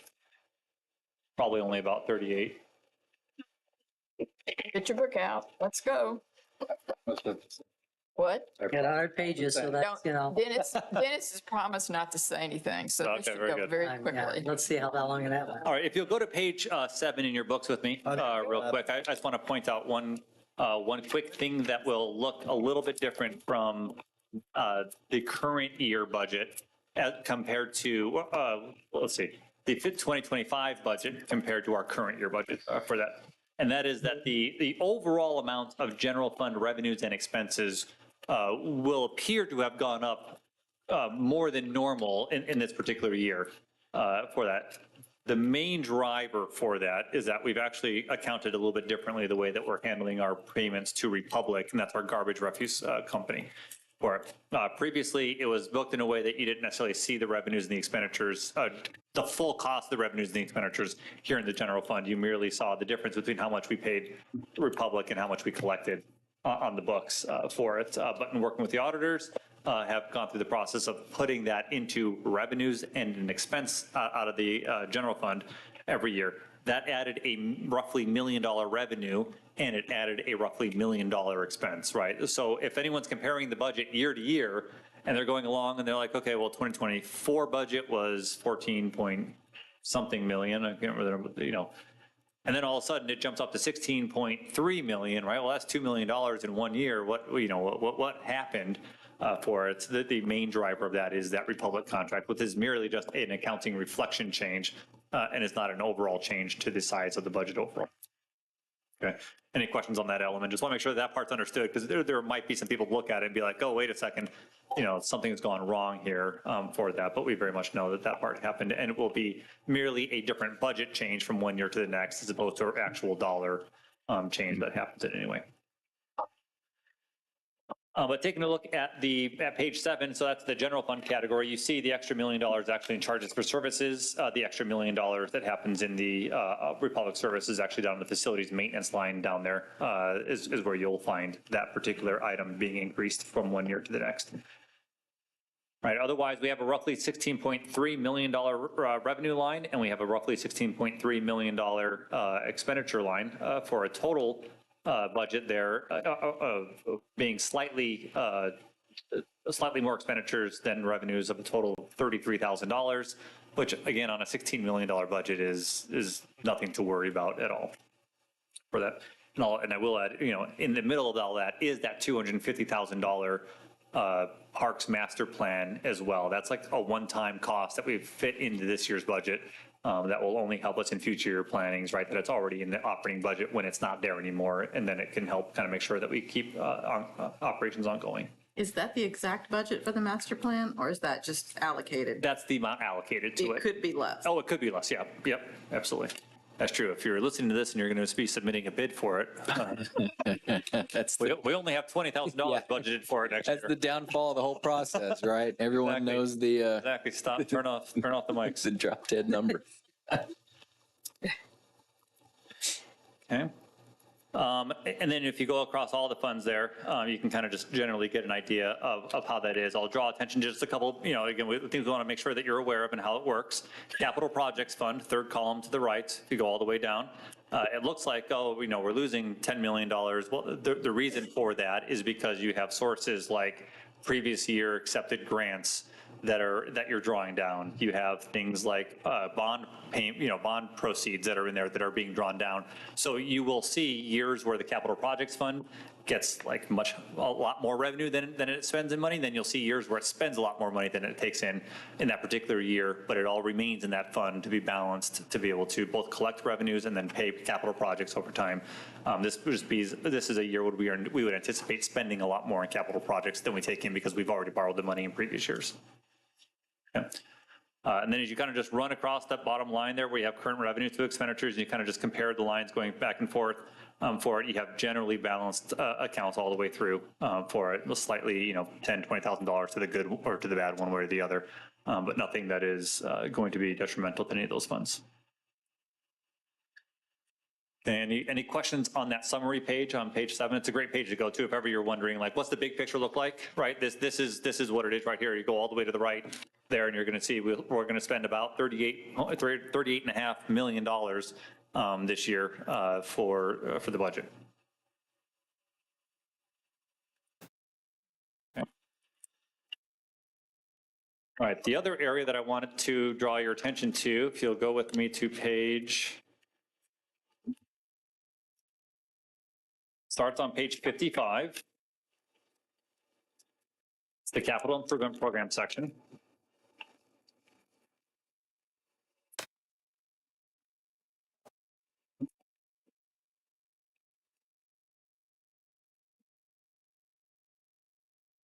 And kudos to April and her staff. They've done a wonderful job, and the rest of the department head team. They've done a wonderful job in beginning to put together a long-term capital improvement plan for the town. So you'll start to see kind of schedules over 6 years of what it is that those needs are, and the dollar amounts associated with all of those things, and then funding sources for all of it. So if you go to page 58, so flip a couple more pages to it, and you'll see here, this is where we have our summary pages for the capital projects. Now, the pages behind those are all, they look like this, right? And they go page by page, project by project. And you can find a lot more details of any particular project by looking through those pages. So for example, if I want to know more about the Parks project, the pool renovation page, I would go to page 63, and I have their description, justification, how much is funded for it, how much we spent in previous years on that project, right? All the way through to kind of get a better understanding of that particular project and how it is both funded, what its funding source is, what the timeline looks like, and then even, we're even putting in pictures so that you can see a picture of what it is that particular project involves for it. And so I guess I would like to insert here to those who are listening or listening to this. I really encourage you to go. This is probably one of the most important pieces of the whole presentation tonight is the future project plan. So if you're interested in whether your street will be, get help, you can look through here and see which streets will. And honestly, it goes out not to 25, 26, it goes out further. So 2030. Yep. yeah, so I would really encourage you to take a look at it. And not only that, as the each page is laid out, it gives you the description, gives you why that particular place has been chosen, how it's going to be funded. I think it's an excellent map for you to follow. And if you are listening, I encourage you to, a lot of work was put into this to prepare it so that we can use it accordingly. One of the things that I like about the conversations we've had, and that is in borrowing, you've also thought of the life cycle of a product or a piece that you're doing. Mm-hmm. So you're not borrowing in excess of what the realistic life cycle of something is. So that's a conversation that's been had, but, and I like that. Yeah, but what we want to make sure of is that, especially when we're borrowing that $7 million every year, right? If it needs to be broken out into smaller chunks, it will be, right? But for the most part, a lot of that funding is going towards our streets, our sidewalks, things that have a cycle to them that is probably 20 years or more. And we've anticipated debt schedules of 15 years on those for it. And then if we do borrowings that are shorter term than that, right? The vehicles, the things like that, we're down at 5-year bonds for those to be able to make sure that we are retiring that debt within the life cycle of that particular product. Also, would you please, Brandon, for those who are listening, would you give us how you determined which streets would be selected? Yeah, this actually, so when I started here in December, and I was asking kind of what do we have, what don't we have, right? One of the things that I was ecstatic to hear that we had previously approved and the council had supported, and our wonderful community development staff had completed it, was what's called the Pavement Condition Index, so a PCI report for it. You'll hear a lot of times when we'll talk about PCI reports. So the PCI report is a report that's, literally there's like a vehicle that drives around every street of your town and it has lots of sensors on it. It's scanning things, it's trying to get density of the roadway. It's, a lot of people think that it's just measuring the bumpiness. And it is measuring the bumpiness, but there's a lot more to it, right? It's trying to measure the condition of the streets. How much longer life does it have for that? And then each roadway is then given a score based on that analysis. And it goes all the way up to 100, it would be a perfect street, and a 0 would be, there's nothing there, right? I'm just driving on dirt for it. So so we actually score, as a community, we actually score fairly well, right? Because we have a fair amount of roads that are in decent shape, they're concrete streets, certain sections of town are newer, and so that we do pretty well. But we do have a number of streets that are still scoring in that kind of that mid to high 30s and 40s range. And so the way that we are approaching streets is that we are doing the worst streets first. So we're grabbing those streets that are in that, that 30 range to 40 range, and we're beginning to tackle those as we begin it. That's done in coordination, obviously, through our community development department, in coordination with the MUD, understanding what projects do they have coming up as well. And if we've got something on the schedule that just might be a little bit further out, well, we know they've got a need to bring it up a little bit sooner, we might move that one forward too, so that we're not in there separately, but we're working together to make sure that that part happens in unison. Well, you bring up the point that we're in fairly good position right now, we are, but, overall, we're a fairly young community, overall. I mean, as you start to continue to age, 20, 30 years down the road, this is going to become even more significant, so. Yeah. Yeah, but think about over the term of this, over the 6-year horizon that we have right now, we actually have in street projects, we have about $15 million planned over the next six years. And that doesn't change. The next 6 years, there will be roughly $15 million worth of projects. And the next 6 years, roughly $15 million worth of projects. I will say, I've worked for a couple different communities, much larger than this. The amount of funding that we're able to get into streets for regular maintenance as a comparison to the size of the community was nowhere near this amount of money on it, because usually you'd be dealing with like 26, 30, 100 plus square miles of town or city, right? And my funding sources were trying to get to like $5 million a year or, even $10 million a year. But when you've got 100 plus square miles of community, that doesn't go very far with it. Here, we're able to get this roughly $3 million a year into street projects for it. That's a pretty sizable chunk for a community our size. I'm really excited by the aggressiveness with which we'll be able to address street maintenance needs over time to really get ahead of the schedule, because you're right. It's a blessing and it's a curse to have concrete streets. They do a great job lasting you, longer. That part's good. So long as you do a good job with the base, right, it's going to be a pretty good street for you. The downside is they're just more expensive to maintain on there. When you go in for that replacement, it is significantly more expensive than an asphalt road to maintain over time. And so that money has to be there over time to be able to support the replacement of those streets. Two things, John, along that line. Some of these streets that you're dealing with were here before the town became a town. Mm-hmm. So therefore, the construction matter may or may not have been questionable. The other thing is, in all this capital improvement in your goals is to the previous bonds is typically on a 20-year basis, and you're trying to get us into a 15 and preferably into a 10-year bond which is less interest and more capital. But your use of 5-year bonds where you need it for a life cycle, I think that's something I haven't heard talked about. Okay. Would you like me to talk about it now? No. Okay, I just want to make sure. Was that a question? Happy to do it. I'm just making a comment. Just saying it's a good idea. That overall, when you look at this and where we're going, not where we're at, where we're heading is in a positive manner and a very positive stroke. Maximizing our flexibility. And, like I said at the jump with this, we will never run out of debt-funded projects. So we might as well be really strategic and use as much data as we can to make the right decisions over time.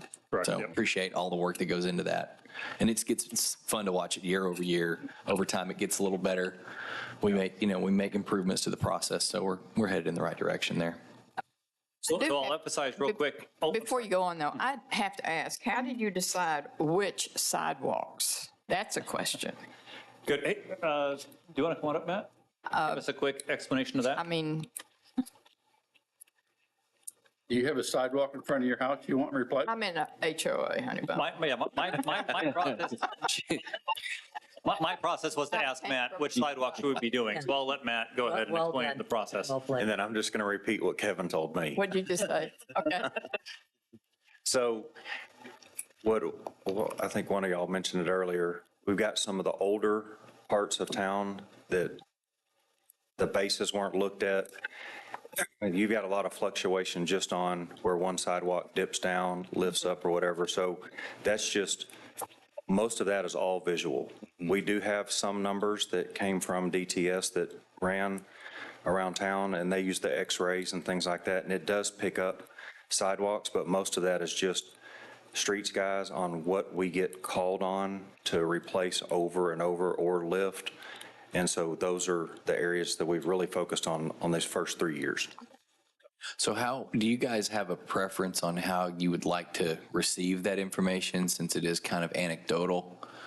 Is it literally just kind of let people know that they should just reach out and you can send someone out to come take a look and see? It's weekly. Okay. And so we're making notes and then going out and looking at it.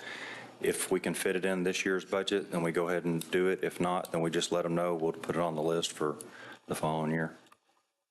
And some of it's not complete replacements. Some of them it's just you've seen the foam guys that can drill holes and then it just lift up the sidewalks. So we are utilizing them as well.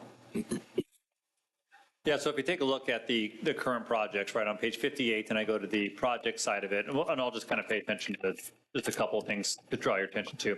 Number one, 2025 street projects, the roads that we would anticipate beginning this year. And I'll note that every street has a cycle to it, right, when it comes to repairing that roadway. So what I don't want people to think is that, well, it was approved in the budget. That means on October 1, I can expect that there will be equipment out there tearing up the road and doing that. It still has to be designed, right? So it still requires design on that part. Someone has to take a look at it, take a look at the sub base of it, determine what needs to be done to that roadway. Then it has to go out for construction bids, right? We get the bids in. So at the time that you approve a construction bid, that's the point at which within the next usually month to 2 months, you're going to start to see work beginning within a particular area. Before that part, it's still in the planning process, and it's going to take several months worth of planning before you get into that. So it may very well be that it's not completed until after the end of the fiscal year on that, but that's why it's important for us to get started with this process. Every year, we're starting a new round of streets on it. So we'll get started, and then every year, we're going to kick off new street projects. I know that another comment that you had made that I'd like for you to share with the town, and that is by outlining, defining your projects now, you can begin to take advantage of contractor contracts, costs, and such as that. Would you speak to that? Absolutely, please? yeah. So this is a really important part, right? This comes down to the project management part of road projects, sidewalk projects, right? How do you get all this work done? Well, if you go street by street, the reality is you're spending a lot of extra staff time and effort and money wasted in managing several contracts, and there are different ways. One thing that we'll do at the beginning of each year is we will let one contract for the design of these roadways on it. And then then when that process, they'll work in tandem together.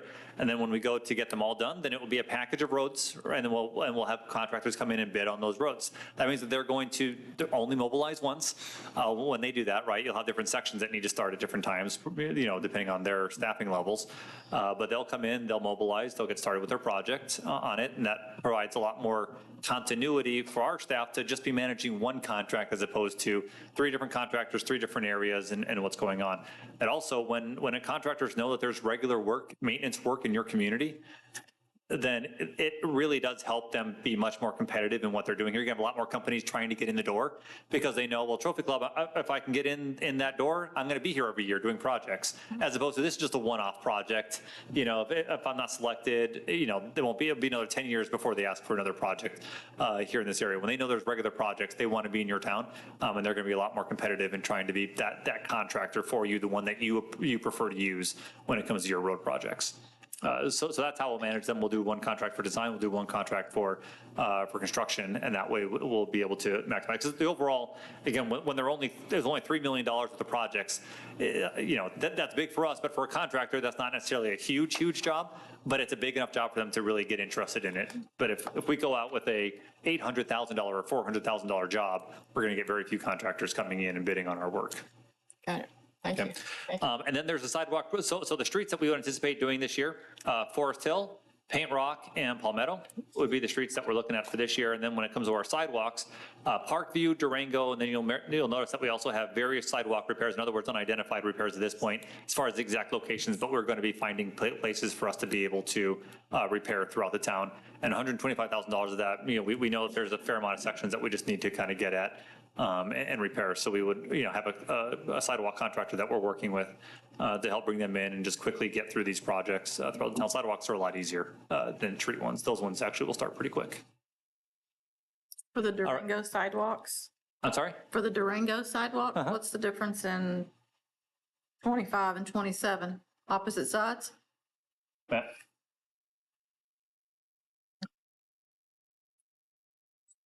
What do you?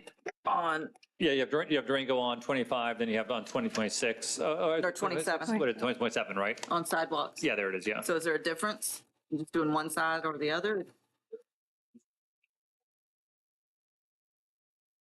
Gotcha. Okay. Yeah, and you just mentioned for the audio, just a couple, just different sections of the roadway there. So, yeah.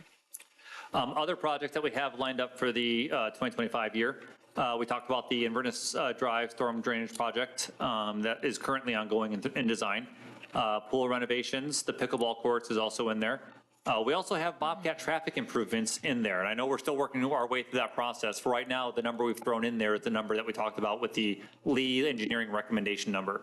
The budget's not done yet, right? So we'll continue to kind of refine this as well as we can up until the time that we have to approve the budget. And then we'll go with kind of the best numbers that we have at the time. And if it modifies during the year, we'll continue to make that difference into the budget itself. But the funding for that is set aside. You go down a little bit further.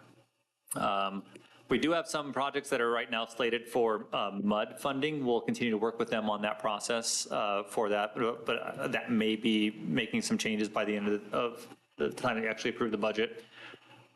We have another big one is the Wilshire storm drainage improvements. We know that we have actually a storm drain problem up there. It's well undersized. It's causing some floodings in some homes there that we need to address for that part as well.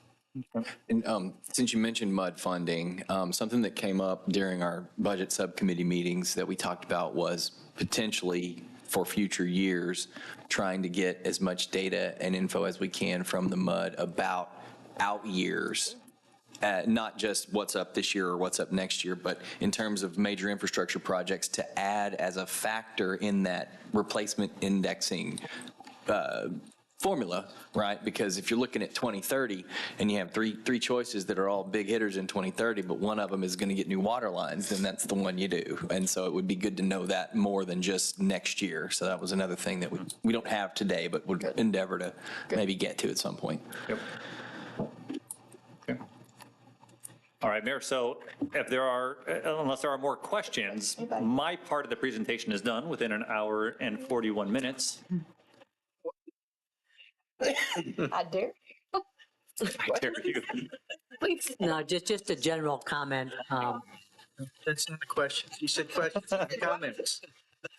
Point of order. Point of order, I will make a questionable general comment.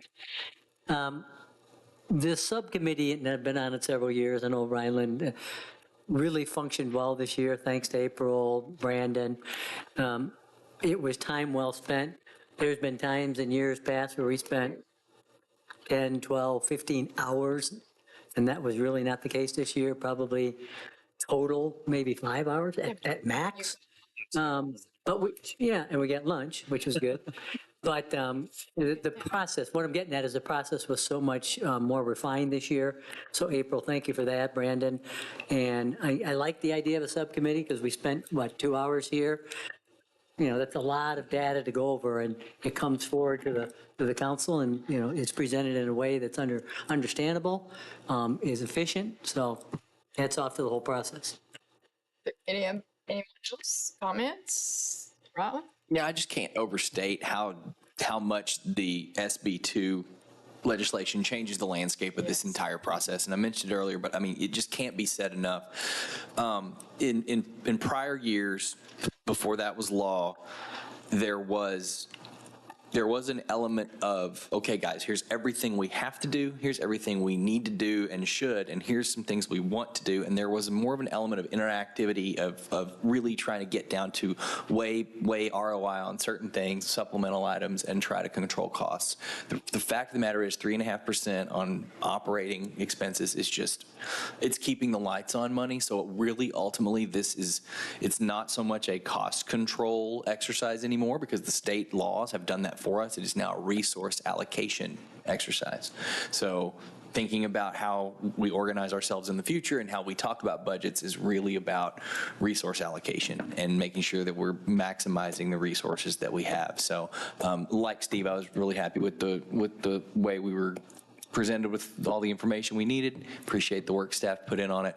And I'm sure maybe we'll get through the next 3 weeks or 4 weeks without any big changes.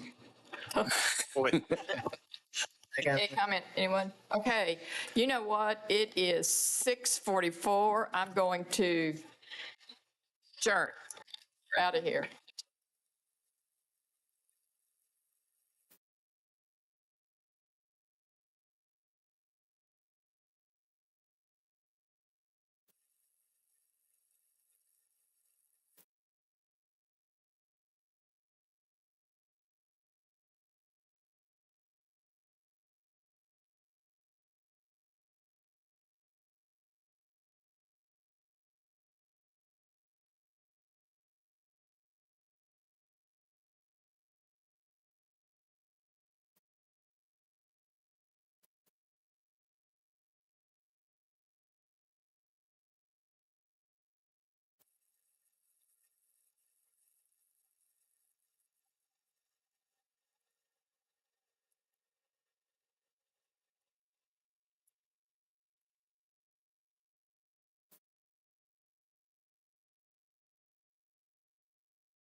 Good day? Everybody have a good day today? Warm? You're just now doing this? Make sure. That's mine. I'll shut it off. The ducks are quacking. Means it's time. Must be. It is 7 o'clock, and I'm going to call to order our town council meeting for the town of Trophy Club. It is August the 12th, and we do have a quorum, and it's been a great 2 hours previously. If you were not here, you missed the budget discussion, which was very successful. I want to thank you for joining us online. I appreciate you doing that because it's a way for you to know what's going on in the town and to stay connected. And the more you're connected, the more you're involved, and the more involvement you have, the more we do for you and meet your needs. And so if we could stand, please, for our invocation. It's a smart move, Mayor, having to stand for a prayer. You got to go quick now. You know, we need to Well done. We've been God, thanks for this time. Man, how good do we have it? Great country, great state, great spot, safe, so many blessings. Help us to be really grateful and generous and to love people well. And I pray for this meeting that you'd be with us, peace would reign, and we would always try to build bridges and bless those that protect us, that run to trouble when others run from it. And thank you for all those people that serve us, the ones right in front of me and the ones behind the scenes. We're really, really blessed. And we just thank you for all the good gifts. Through Jesus, I pray. Amen. Thank you, Joe. Pledge allegiance to the flag of the United States of America and to the republic for which it stands, one nation, under God, indivisible, liberty and justice for all. honor the Texas flag. I pledge allegiance to thee, Texas, one state, under God, one and indivisible. Joel, thank you very much. We appreciate you.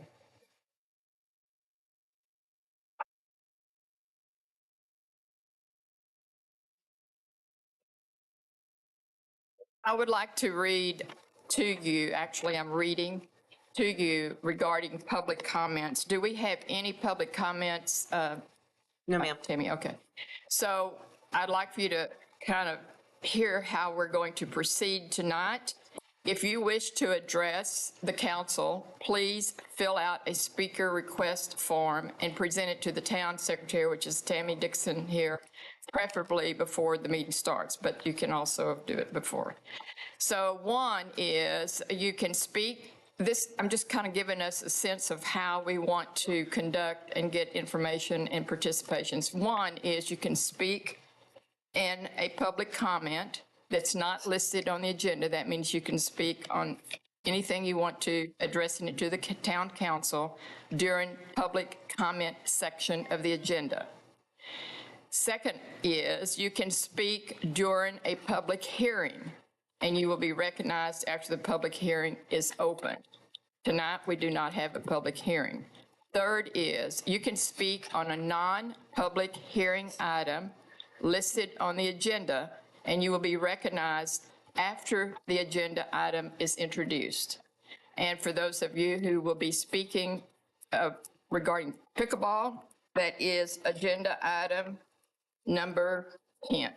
So at that time, you can speak on pickleball. Is that correct, Tammy? Are we clear? Okay. Mayor, we do have one public hearing this evening. Oh, I'm related to sorry. DCPD, I'm but sorry. I I'm just want to sorry. make sure that was clear. Wait. Thank you. Item 9. Item Item 9. 9. Oh, yeah, I'm very sorry. Okay, thank you. Thank you very much. So the public hearing, you will be able to speak during the public hearing time. Okay? All right, so we are going now to a proclamation honoring our wounded military. And I would like to recognize 4 people who are here representing it. And then I will read a proclamation for you. Rob Elsa, Bruce Gill, Mick Martin, and Jonathan Bowman. And we appreciate you being here tonight, and you've provided a great service to the town of Trophy Club over the last 10 years, and we look forward to you having a good year this year. Whereas honoring our wounded Honoring Our Wounded Military has dedicated itself to raising much-needed funds in support of wounded military personnel by conducting benefit events that unite the community of North Texas and the nation for this specific common goal. And whereas this organization has made significant contributions to the wounded military community, donating over $2.1 million to various charities since its inception 11 years ago. A remarkable achievement for a 100% volunteer-run charity. And whereas Honoring Our Wounded Military Incorporation has demonstrated an unwavering commitment to supporting wounded military personnel, positively impacting many lives and fostering positive change. And whereas the efforts of Honoring Our Wounded Military Incorporation align with the values of our town and enhance the well-being of residents. And whereas it is appropriate to recognize and honor the dedication and hard work of all those involved with Honoring Our Wounded Military Incorporation who have selfishly given their time and resources. Now therefore, I, Jeanette Tiffany, Mayor of the Town of Trophy Club, Texas, and on behalf of the Trophy Club Town Council, do hereby proclaim August the 17th, 2024 as Honoring Our Wounded Military Incorporation Day in the Town of Trophy Club and urge all citizens to acknowledge and celebrate the contributions of Honoring Our Wounded Military Incorporation to our community. Congratulations, and we thank you.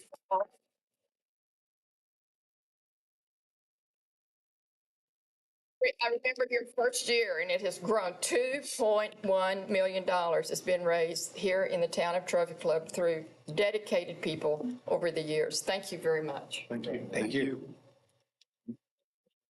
Yep. Do you want to take a picture? Absolutely. This way. With you for information? This way. Can't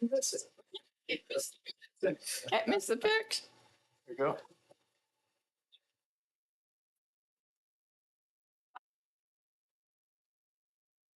Thank you. I'm sorry. You know what to do.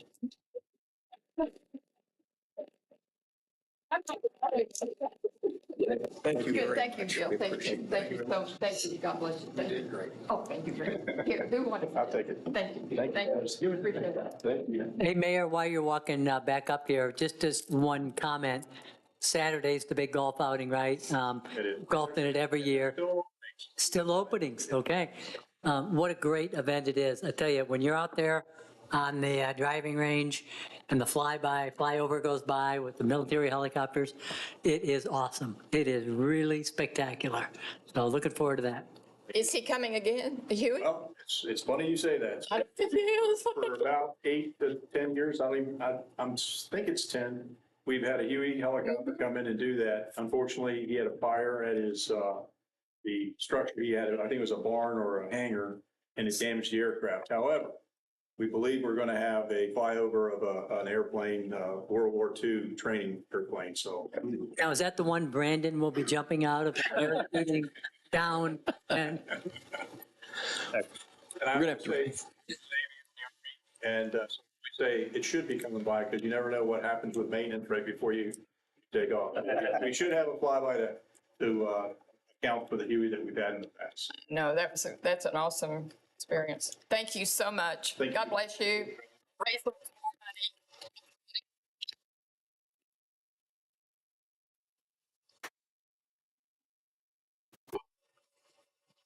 We're going to go to number 3, which is receive an annual update from Metro Court Chamber. Our resident and our friend, Sally Aldridge, President and CEO of the Metroport Chamber. Thank you for being here. Thank you, Mayor. Thank you for having me. Thank you, Council. I like to come and visit with you once a year to give you an update, and hopefully somebody in the back is going to change this wonderful presentation, or I do. There we go. Okay, that's good. All right, lots of slides, but you all got that ahead of time, so I'm going through them very quickly. And you all have a packet that also refers to the information as well. So here we go. We are still your business community. We are here connecting the Alliance region since 1988. We are a nonprofit organization. Our mission, vision, and value statement has not changed, but I always like to bring that to everyone's attention. That is our region with our 6 communities. And we cover the gamut of businesses from the large all the way down to the small. And that's a lot of different programs that we have to provide the services for. The areas that we focus on for our members is networking, promotion, education, and advocacy. And to do that, these are all the programs that we do for networking, for education, for promotion, for advocacy, and then, of course, we work with our communities on ED initiatives, and these are all the different things that we work on with all of you. And then, of course, we have a building that offers common space for our members to use as part of their benefits, and all the different meeting room available for them as well if they need it. And then we have 12 leasable offices upstairs, which hopefully, as businesses come in, it's a place to hang a shingle, get started, and hopefully stay in the region. And a 2023 overview, because we're a calendar year. We really held a steady number of members.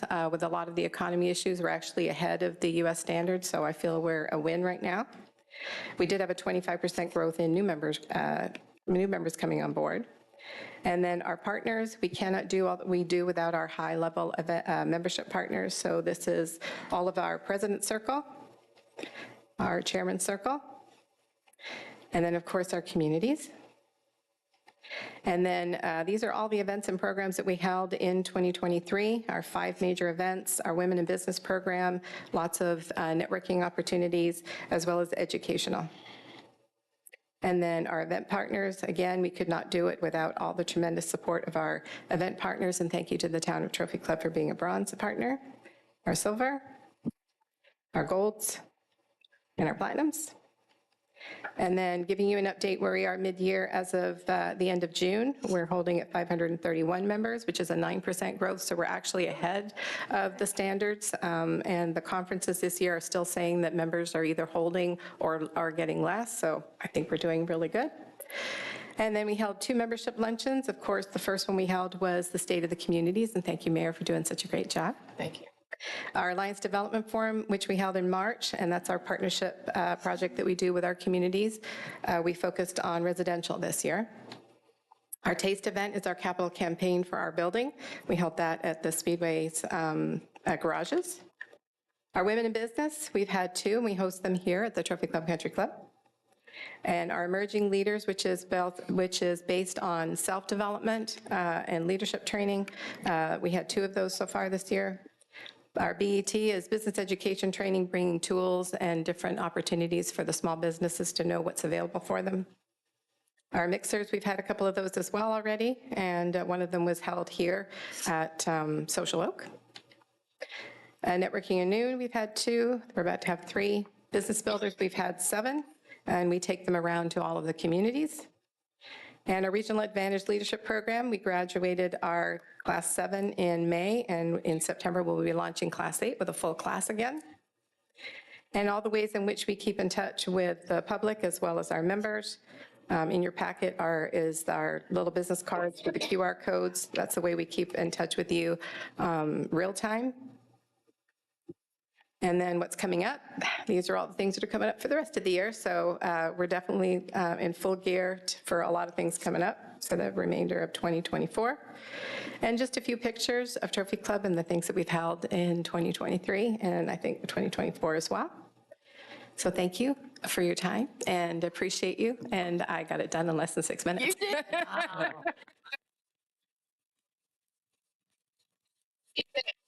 I'll do this in 6 minutes. Or less. And that was wonderful, but I will say that you have a new member Yes. Because he came to Breakfast with Tiffany's this morning. Yes, and he wanted to come hear my And so there you presentation. go. So I said, He you said- better, it's going to be quick. So here's your packet. No, he's got his packet. He's got his packet. Anyway, thank you. so much. Thank you all very. Thank you very much, Sally. Thank you. Thank you very much. Okay, we'll go to working for you, Trophy Club. Are there any comments that anybody, council, any updates, anything that they want to say? Nothing, Dennis? For me. I appreciate your mentioning the public input, Oh, I'm sorry. but I would like to just make a comment that this town started it with committees, and we still have them. And public input into the committees is so important, and I would not like to see it inhibited by having to fill out a form first. So during an agenda item, I understand filling out the form before coming up on the front talk, but during an agenda item, I think anybody has the right to come up and speak during a meeting. And I want to thank the staff for creating a training program for all the commissions and the committees. That's important. And I've seen the script of one of them, and where it says that, does anybody want to speak? I really like that. That's the part of what I want to see get the public input. Thank you very much. Thank you. Yeah, thanks a lot. And we are continuing to work on the right way to do this for everyone.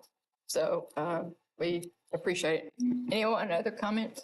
Yeah, we have, as I look out into the crowd, I see a lot of folks here, obviously, for pickleball, which will be an enthusiastic discussion.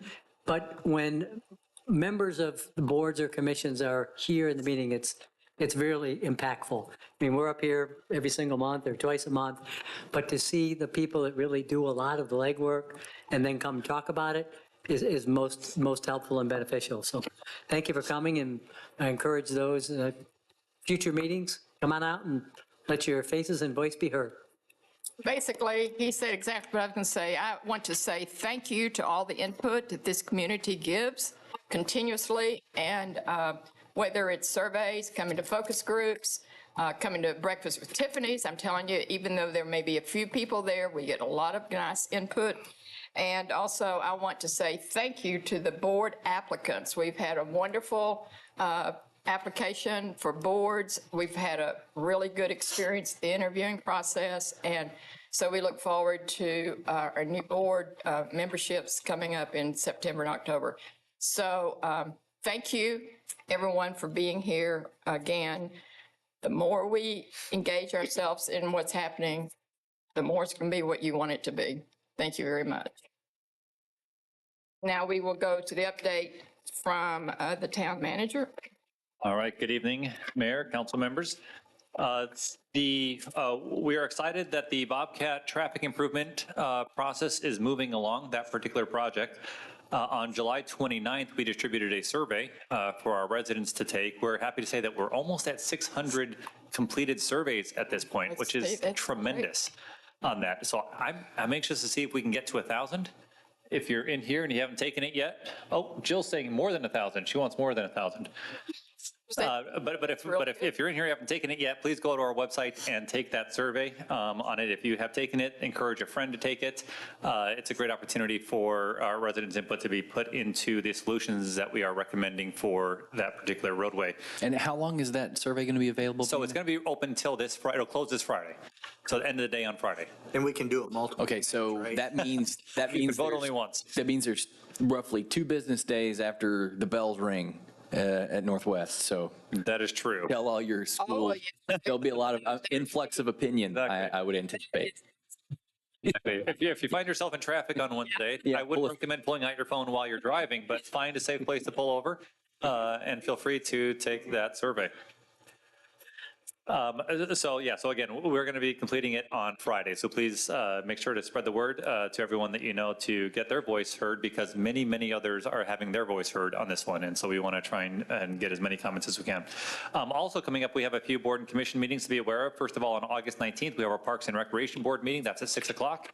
On August 22nd, we have 2 boards that are meeting that night. We have the Economic Development Corporation. Their meeting's at 5:30, followed by the Arts and Culture Ad Hoc Committee meeting Theirs will be at 6 o'clock. We encourage anyone in the public wants to come out and participate in those meetings, feel free to do so. All the meetings are down here at Town Hall. Also, with the upcoming events, as we mentioned, Northwest ISD is beginning their new school year this Wednesday, August 14th. As we prepare for increased traffic on Bobcat and other roadways, just make sure to remind everyone to please share the road with other cars, with our student pedestrians, and also with the bikers. Have a safe and great year, and we're excited to see students back in school here soon. That's all I have, Mayor. Thank you. Thank you. Well, I want to introduce to you tonight Alicia Cray. She is You can sit right there. our attorney tonight with our civic tip. And our attorney Dean is traveling in Italy with his 5 children. So Yes. Thank you. Thank you very much for having me tonight. It's a pleasure to be here. I am presenting a quick civic tip on the procedures behind Senate Bill 2. As you just sat through your budget workshop and heard a lot about the impacts that Senate Bill 2 had on setting your tax rate itself, it also had a lot of impact on how quickly staff has to move to get your tax rate and budget prepared and passed. So we're going to go real quick over that tonight. Whoops, sorry, went the wrong way. So the statutory provisions that Senate Bill 2 really impacted are Chapter 26 of the Texas Tax Code for your tax rate adoption process and Chapter 102 of the Government Code for your budget adoption process. It shortened the timeline for calculating and approving your budget. We talked a little bit about the results if you go above the 1.035% to increase. Should you do that and require an automatic election to pass your tax rate, all of this process would have to have been done by August 19th. So that's less than a month that the legislature gives cities that have to exceed that period or that tax rate. So kind of what you have had that's gone through the process so far is July 25th, the chief appraiser has to send the certified appraisal rolls to the assessor, that is then sent to the town by August 1st. And then staff has to present to council the no new revenue rate and the voter approval rate by August 7th. So things get moving very fast as soon as that July 25th date hits. And your staff has already been working extremely hard, as you've heard from your budget presentation, before any of that has happened. So what are your rates? So these are how the legislation writes them out. And so I thought I would dumb it down a little bit. You have a no new revenue rate, which essentially means that it's the same amount of revenue for the town as generated the year before. So if values increase, that rate will decrease. If values decrease, that rate will increase. And then your other rate is the voter approval rate. That's the rate that the municipality can implement without causing that election. Now, there is some grace room that the legislature gave for cities under 30,000 in population. This is called the de minimis rate. It allows for a town with under 30,000 to adopt a rate that will generate $500,000 more than the previous year without triggering that automatic election. This is great for some towns that don't have a lot of increase in property values. For others, that's kind of a wash and it doesn't do anything for them. So it just really depends town specific. So your adopting of the budget has to be on file with the town secretary at least 30 days before the town makes its tax levy. Considering the fact that you often don't get your tax rolls in before 30 days, that makes it difficult, right? If you're having to adopt that, a rate that has that automatic election. There are very specific rules for your budget and the cover letters down to what size font you're required to use and statutory language that must go on there. You have to hold a public hearing to adopt your budget. It has to be 15 days after the budget's filed with the town secretary. It has to occur before you make your tax levy, even though your budget is based on a tax rate. So it's kind of backwards, but that's the fun that comes with SB2. And then the notice for that hearing has to be posted 10 to 30 days before the public hearing. So as you can see, kind of this is all crammed in real fast once those certified appraisal rolls come in. And then once you have your public hearing, you have to take some action at the close. So if that is, we're gonna have our official vote at the next meeting, you can do that as long as you're taking some official action. You just can't hold your public hearing and then move on. So your adoption of the tax rate, a public hearing is required if the rate exceeds the lower of the no new revenue rate or the voter approval rate. So for most cities, they're holding a public hearing to adopt the tax rate. The notice of the public hearing, again, has to be very specific, requires detailed statutory language. You have to publish by either delivering the notice to each property owner, or you can post in the newspaper. And then it also has to be posted on the website for at least 7 days immediately preceding that hearing. The vote, it can occur after the public hearing, or you can vote to hold it at a later date. Your vote just has to include the date, time, and location that you're going to have your vote, and that must occur within 7 days, has to be located within the town, has to be on a weekday. You can't have it on a weekend to hope that people don't come out and picket and riot for the tax rate. Your motion has to be exact statutory language. So often we see staff will give you a script to read when you're passing your tax rate, so that way we can meet that statutory requirement. And it does have to be a record vote to show how each council member voted. And then it does require a 60% voter approval. And then afterwards, your budget gets filed with the town secretary and the county clerk. Again, it has to include that cover page for the budget that has the very specific statutory language. And the assessor puts the tax rate on the appraisal rolls. And then in some circumstances, depending on the rate that you've implemented, the election requirements could be triggered. And there is, with the cities that have gone above the 3.35%, but below the de minimis rate, sometimes there is the opportunity where their citizens can petition for an election. So that's all kinds of fun that the legislature can put in some road mines or a minefield when you're passing your tax rate. Do you have any questions regarding SB2 and the fun it gives staff on putting all of this together for you? No, but we appreciate your documentation on this and our little training. Now, what did we hear? Yeah, I have a little note to add, since we have, for once, we have more than 3 people out here, as it relates to the piece about specific language in the motion. You all know this, but you all sitting here tonight may not realize this. And this has been on for a while. This goes back many years, is that part of that language is that if we are adopting a budget that collects one more penny than we collected last year, they want someone up here to say, I am raising taxes. Someone in Austin wanted to get a video of one of us saying, I am raising taxes. So that's why it exists. So it's a short straw. Would you like to say that? I've managed to avoid it, so I'm not going to do it. They're going to clip that right there that you just saw.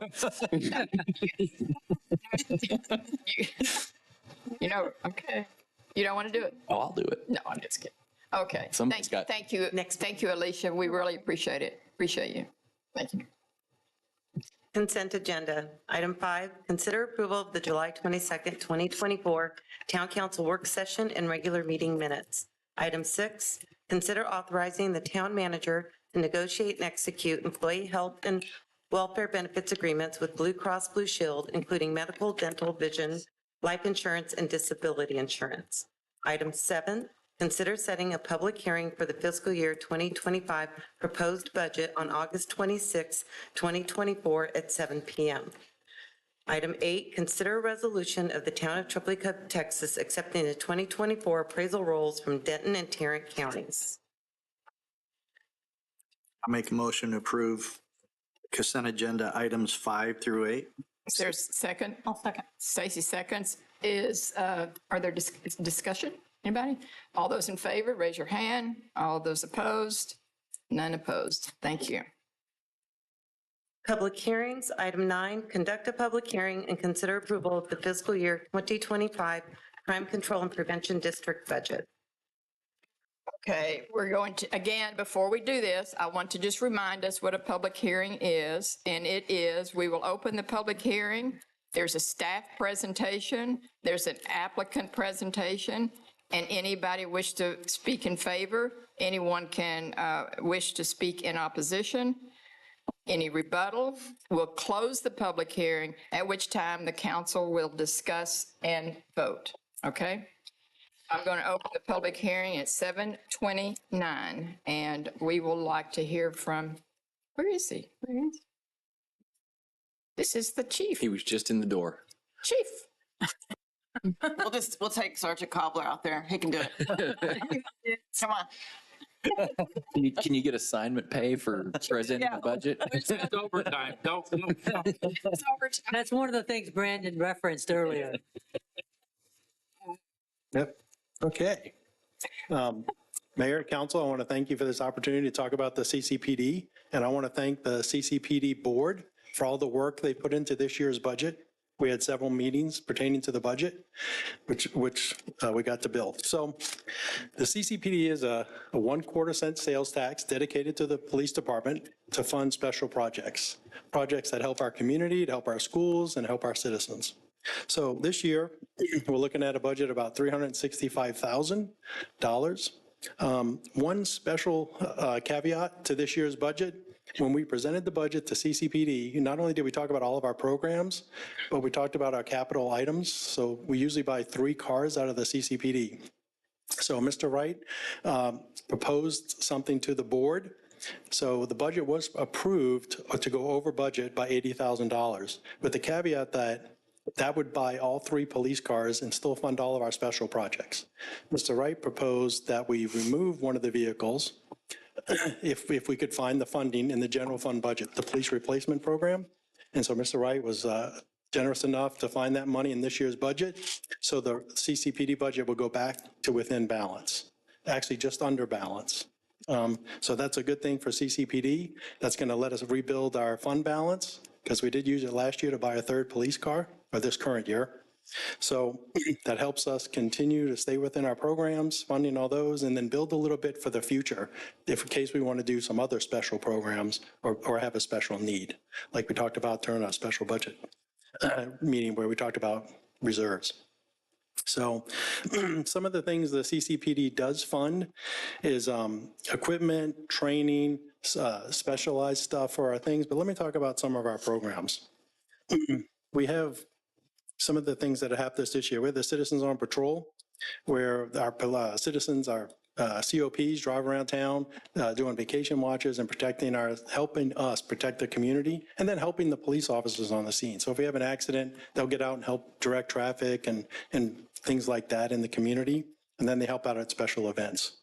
So crime prevention is where we pay for the flock camera system.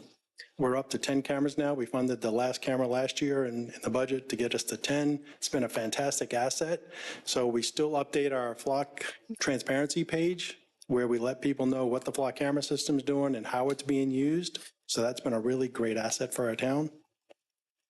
Home Vacation Watch program is one of the most used programs we have. So when somebody's in town and they're getting ready to go on vacation, they let the police department know that they're going to be gone. And not only do the police officers drive by their houses and check it out, so does the COP. So we keep a good eye on your house while you're gone. So it's a great program, one of the best we have. Identity theft, strategies and training. This program we did this year, where we trained over 60 citizens to help to try to protect themselves from identity theft. So that's one of our up and coming crimes, along with internet fraud. So in this next year's budget, not only are we continuing the identity theft training for next year, but the CCPD funding, this special project is going to include internet theft, romantic scams, the computer scams where they get into your computers and take your money, that kind of stuff. We're going to educate our community a little bit more with that and take that into the schools also.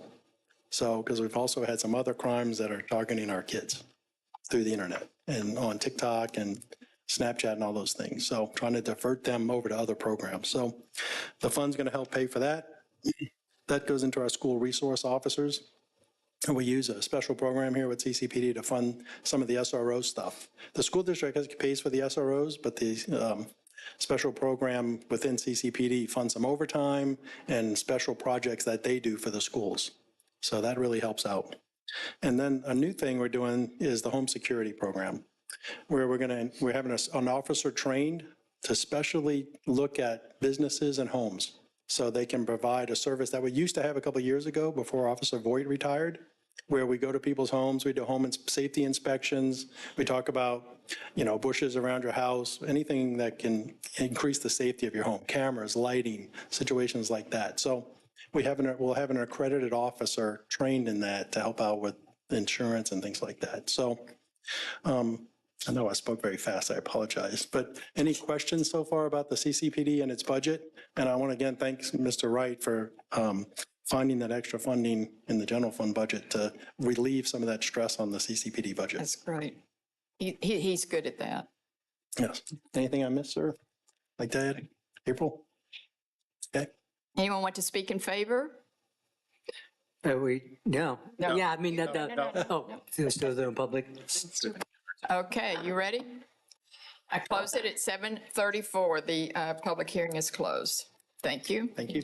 Now, would the council like to say anything? Yeah, just, I think I mentioned this at a previous council meeting, the identity theft program that they did was terrific. I think, Mayor, you were there as well. I went. Yeah, you were there. Really good, hour and 15 minutes. Chief, if the other programs you mentioned just now are going to be anything like that, that's terrific. Other comments? Yes, Dennis. Chief, one of the things you got is new vehicles. And years ago, you talked about trying to get hybrids, and I understand that we've had them and they didn't work. But I'll shut my mouth. What is the hybrid for the new vehicles? Yes, sir. We actually have 2 Ford hybrid vehicles.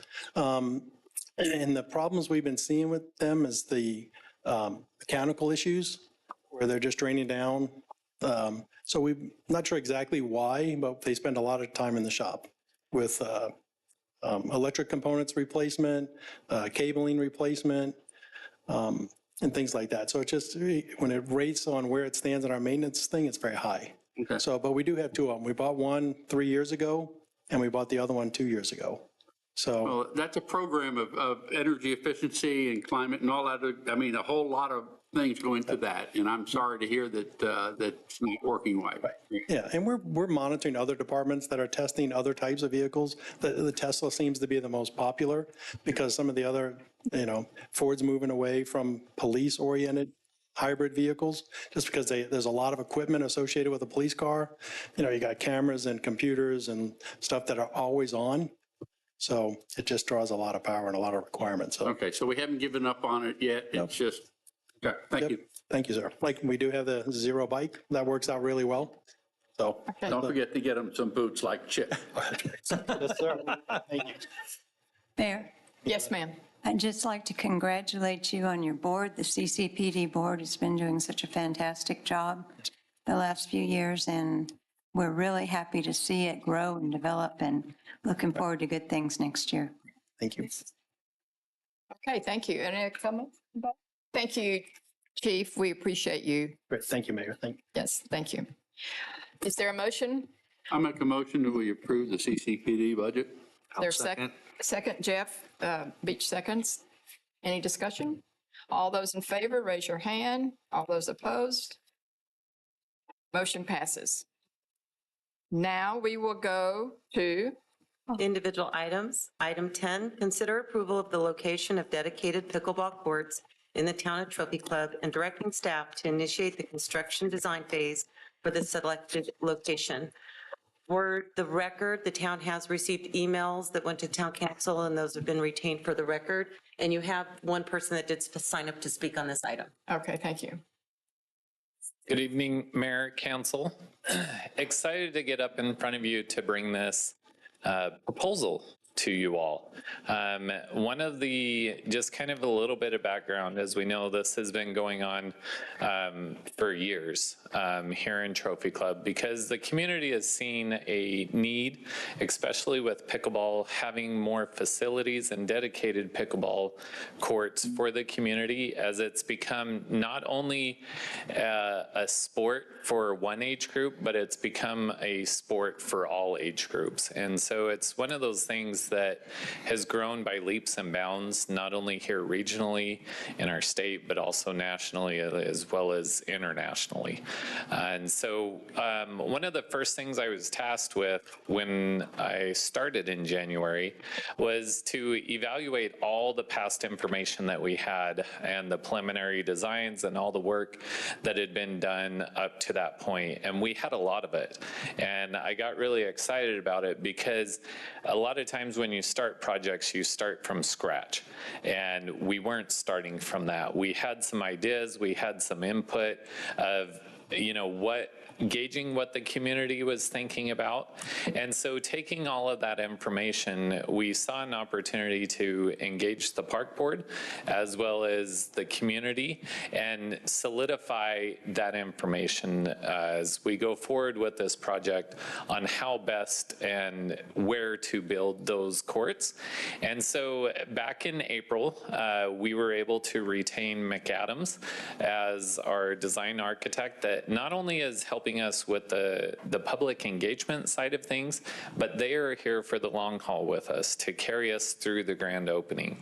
And so this is one component and one step throughout this process. And it won't be the last time that we get up in front of you. This is to get the process started and decisions made, then going into the next phase, which is construction documents and bidding it out to the contractors. And then what we want to all see is the building and the opening.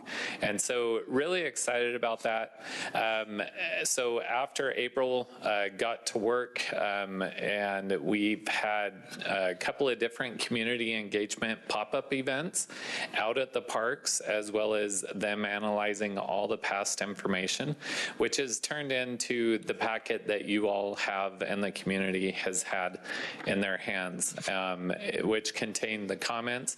And Megan Hatcher with McAdams as our project manager, she's going to be able to go over all that information, as well as some timelines, as well as the options. And then what we'd like to do is after she finishes, we are going to bring up two members of our park board. One, Dana, which is our chair of the Parks Improvement Subcommittee. And then Dean was not able to make it today. And so he asked if Jen would come and talk about the park board's discussions. And then once they finish, then we'll open it up for public comment as well as questions. So at this time, I'll invite Megan up. She is our project manager, and I will turn it over to her. Thank you. Good evening, council members. Glad to be here. Good to see you again. As Chase mentioned, my name is Megan Hatcher. I'm a landscape architect with McAdams. And let's dive right in. There we go. So super quick agenda for you, just so you have an idea of what all we're going to cover with this little presentation. Quick overview of McAdams and what our role is going to be throughout the process. Update on the schedule and timeline of where we are. Summary of the public engagement events that were hosted. And then we'll review the conceptual designs and then pass it off to Parks Board and do the things that Chase just mentioned we would do. So again, we're with McAdams. As Chase mentioned, we are starting from the beginning and we'll be carrying out this project to the ribbon cutting, and we are so excited. So myself as a landscape architect, our civil engineers, our surveyors, our construction administration team, we will all play a part in this. So kind of a one-stop shop, and we're super excited. So talking schedule, to tackle this project, we broke it up into 5 phases. So we have gone through our listen and learn and evaluate phases, and we are now in design. And so with that, we are presenting the concepts to you for you to help us make a decision of how to proceed forward in this step. And the public engagement events. So 2 were hosted. One was hosted in the morning on a Saturday, and the other was hosted in the evening on a Saturday to try to allow for as many people as possible to attend.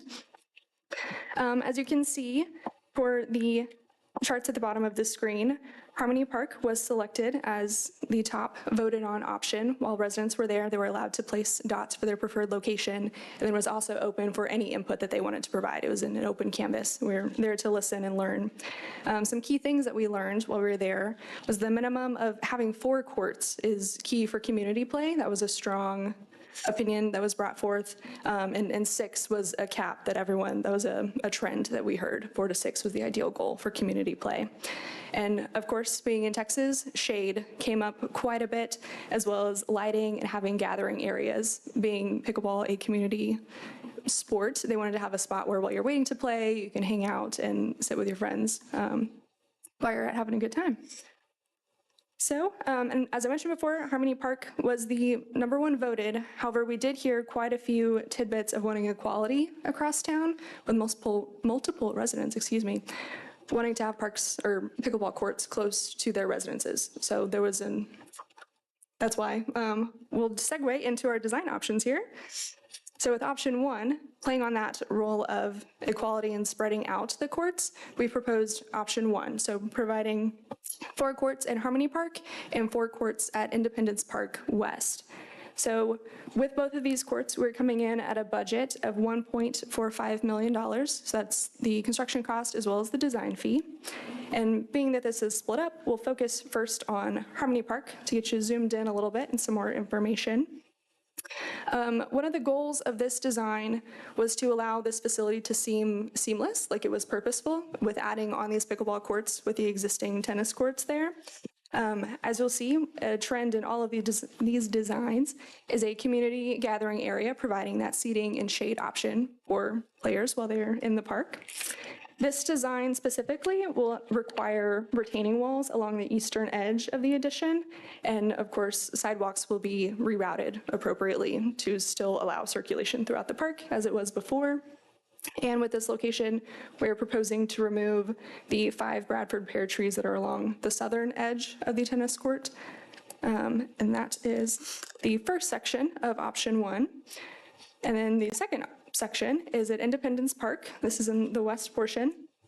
Again, wanted to make sure that this design would lend to a cohesive facility, making it seem purposeful with the existing tennis courts that are already there. And again, community gathering space between the 2 options, or the 2 courts, for visitors to rest and have shade. There is an existing storm sewer that will potentially have to be relocated. And then, of course, we're providing additional sidewalk connections to the pickleball courts to maintain access to them. And moving to option 2. This is one of the 3 sites that was presented. It's actually the lot just due east of town center. So this design is coming in at a $1.65 million estimate. This site design also includes the community gathering area and the seating. One of the key things to note about this site is there's no existing infrastructure.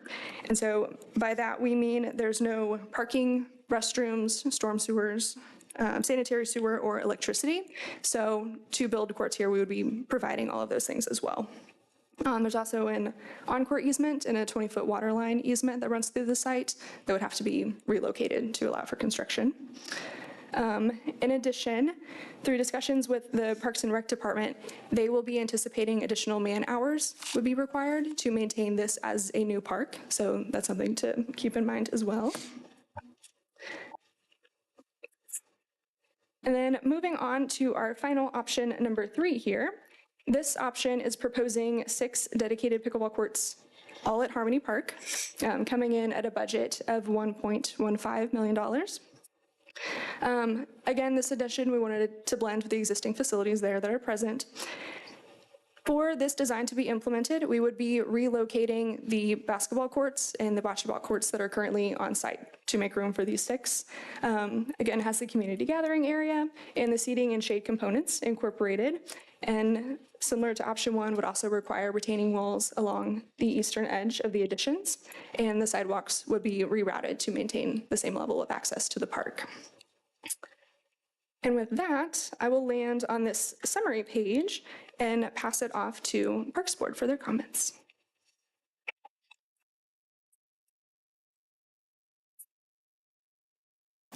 Good evening.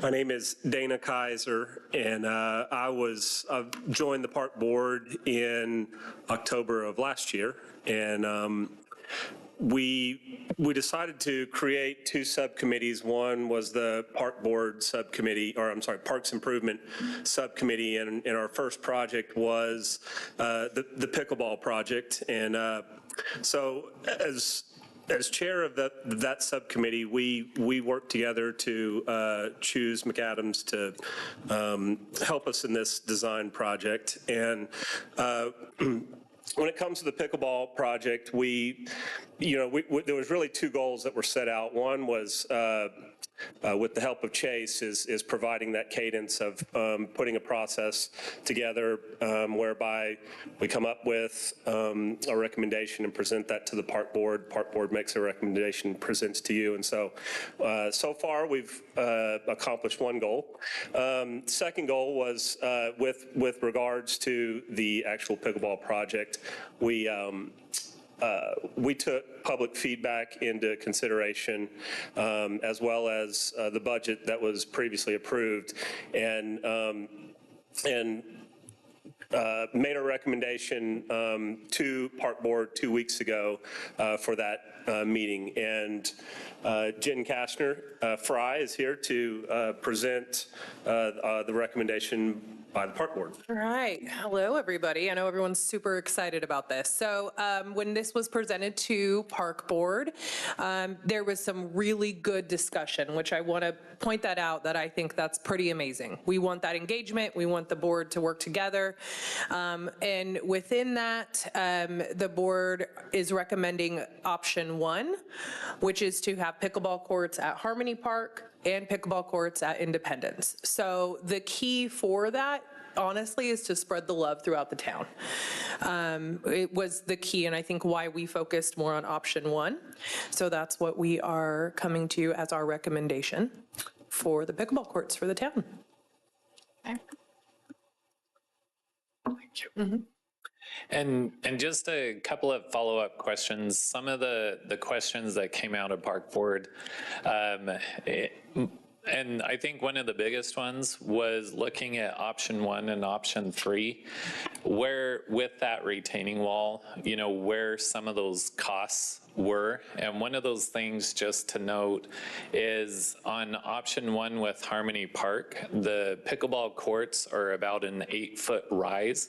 And so that is an 8-foot cut and fill. And then on option 3, it's more of a step approach for the relocation of the basketball and the bocce ball courts. And it's about a 3-foot rise. And so just site grading, things like that, that's where one of the major cost savings as far as that was. And then I just wanted to point that out real quick, and we'll open it up for comments. Thank you, Chase. Are there other people who would like to speak to this item? Audience, anybody? Scott Palmer. Oh, Scott, thank you. My neighbor. Good evening, and thank you for actually bringing this before the town council. Yes. It's only been 2, 4, 6 years. We're excited. I just wanted to throw out a few points from an old pickleball player. Option 3 with 6 courts allows for all different levels of play at the same time. I don't know, do any of y'all play pickleball? I play. Okay. Like in any sport, there's different levels. You've got your beginner level, which basically you're trying to teach somebody how to score. You've got your intermediate level where they've got some skills going on, and then you've got your advanced level. Now, if you've ever played pickleball and you're a beginner, you don't want to go in and play against an advanced player because it's almost humiliating. You like to play with somebody of your own skill level. Having 6 courts provides this opportunity. Now, you know, there'll be rules and winners and losers and all this kind of thing that can be worked out. But with 6 courts, then you can have time set aside for beginners, time set aside for intermediate, and time set aside for advanced. And you can have all different kinds of games, young, old. All of us retirees like to get out early during the day. The younger people are going to come later on. 6 courts will allow pickleball to truly grow and blossom in our town. Traffic over at Independence Park, and I've been over there many times watching my grandkids play baseball, is a little hectic, a little congested.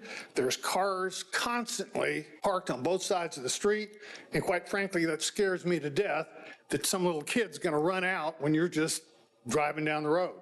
We have much less traffic over at Harmony Park.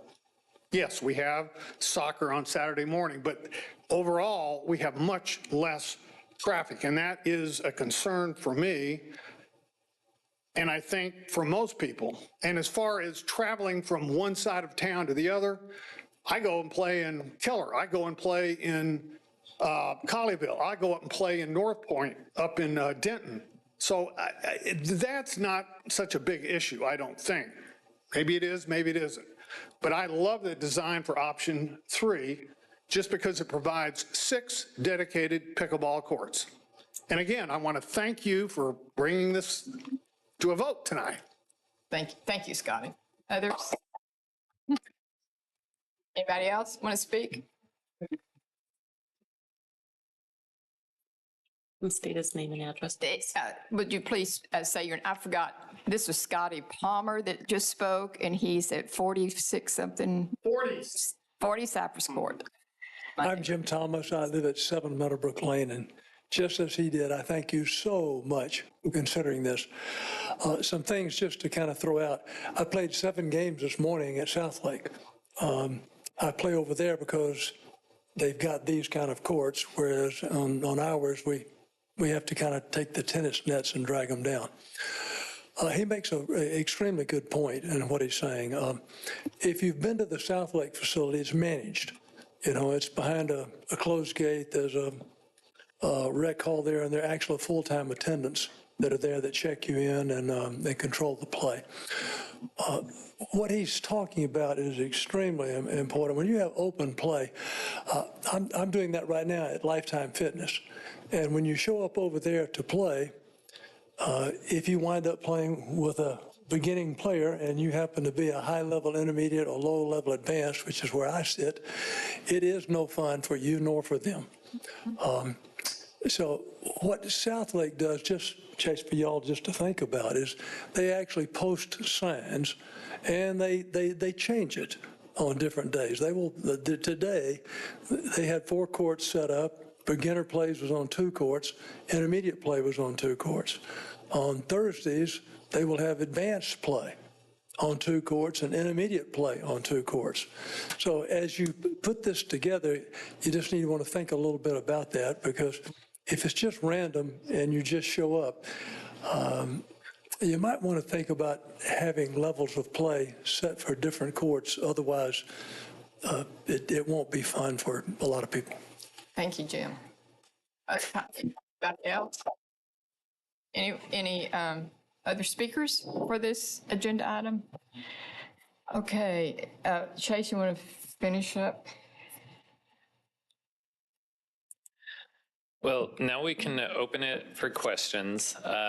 Just as a reminder, in the agenda packet, we had what's currently in the budget of 1.3 million that's been allocated for this project. And as far as the discussion, just being able to have a consensus so that we can be able to help move this forward. So we'll open it for questions. I would like to say that when we leave, we finish this discussion, we will have a decision to take the next step. Okay, so we're coming out of here with a vote on location, number 1. That's a first decision. So let's open it up for discussion. And I'd kind of like for us to kind of think about in terms of, let's talk about location. Before we get into the budget, let's get some clarity on what some of your thoughts are on location, the level of play, and then based on that, it might drive us toward discussion of budget, because that's the last decision point. So who would like to open discussion? Stacy? Okay. Can I pose a question to Mr. Palmer? Yeah. Well, you've been playing. I don't know if Chase is playing. My question is can you talk about the advantages and disadvantages of 3 courts versus 4 courts? For a player, having 4 courts versus 3, tell me the good and the bad. The problem we have right now on a Saturday at Harmony Park is we'll have in excess of 20 to 24 players to play. We have 2 courts to play on. At one time? At one time. That many? So you have 8 people playing, you have 12 to 15 people sitting, and so you play a game and you sit for 30 minutes until it's your time again. What is the approximate time of a pickleball game? Again, it's like anything else, depends on the level of competition. If you've got a couple of intermediates against a couple of beginners, about 5 minutes. If it's equally matched, it's 15 minutes. Okay, so not long. No. But having 4 courts versus 3, like, what's the better or not better of that? So for option 2, you've got 6 courts. Say we split it. Yeah. Say you went with that option. What's the disadvantage of having 3 at Harmony, or 4 at Harmony, or 3 at Indy? Again, the disadvantage is as this sport grows and it continuing to grow and more people come out, the more courts you have, the more people you can accommodate at one time, the more rotation you can get in. As Big Jim was talking about South Lake, they have all kinds of games called King and Queens in which you move up and move down. What this does is allow for the better players to end up on a court and the lesser players to end up on a court, and everybody has a much better time. When you're playing someone of equal caliber, then it's more fun than if you're just getting slaughtered because everything you hit's getting slammed back at you, let's say. But you're accommodating all levels and you're accommodating more people. And I'm looking at it with 6 courts, we're going to be able to accommodate the growth that I foresee in this community for the next few years. Okay. Can I add to that? Yeah. Oh, absolutely. No, don't leave. I play all over the area. There's 6 different locations that I play at.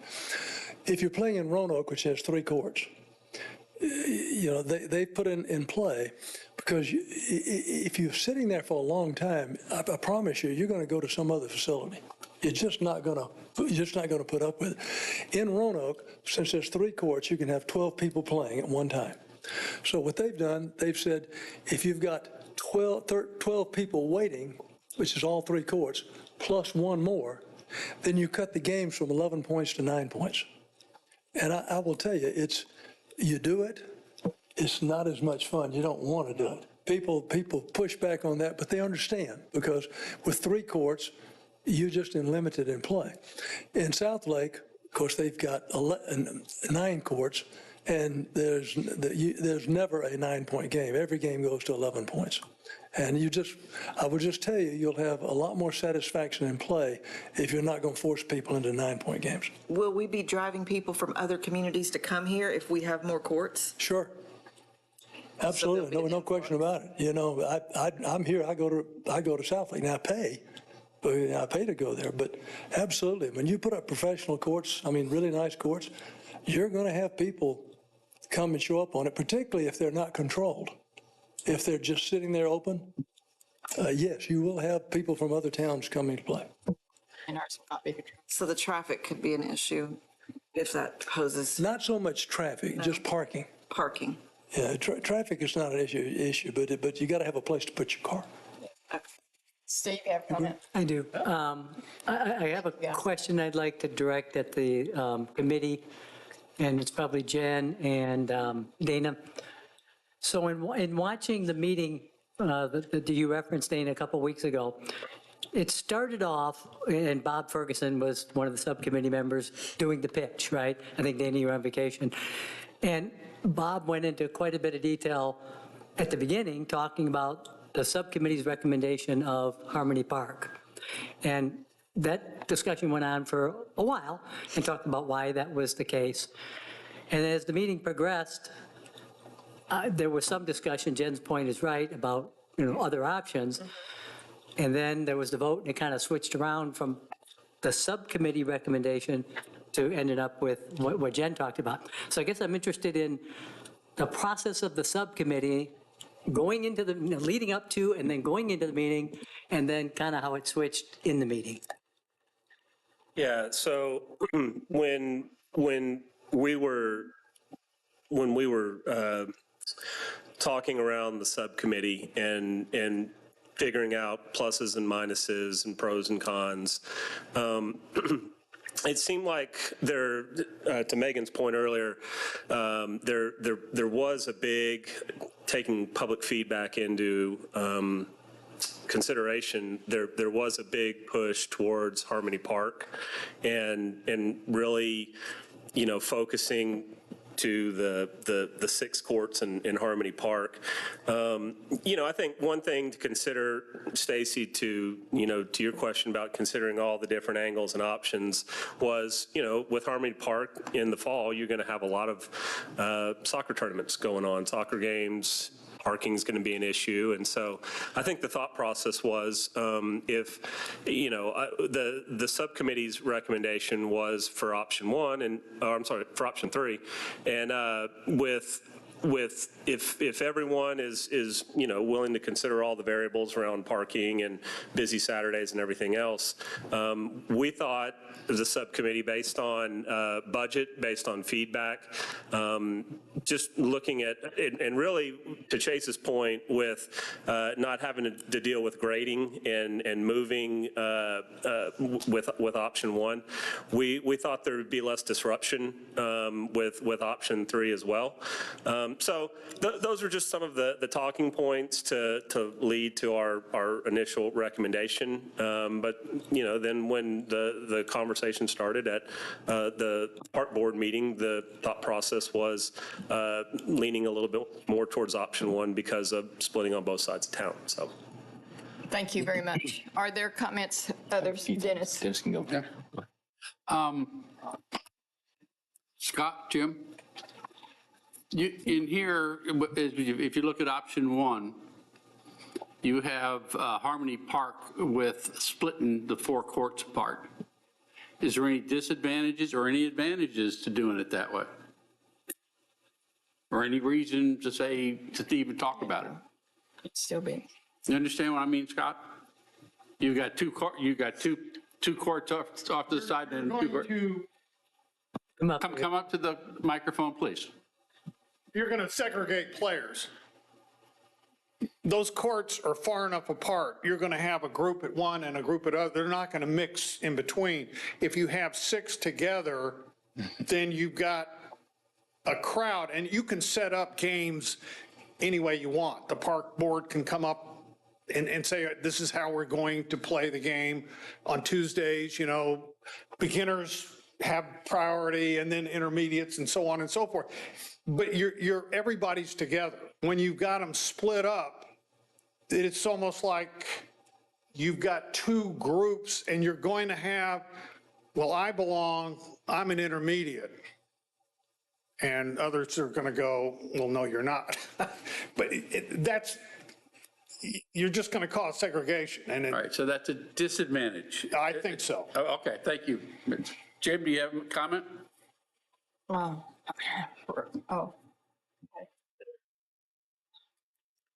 Ask your question one more time, and yes. All right. In option 1, when I look at Harmony Park, and there's 4 courts there, but there's 2 over there, and then there's 2 over there. Does that mean anything? Good, bad, and different? It's not a good design.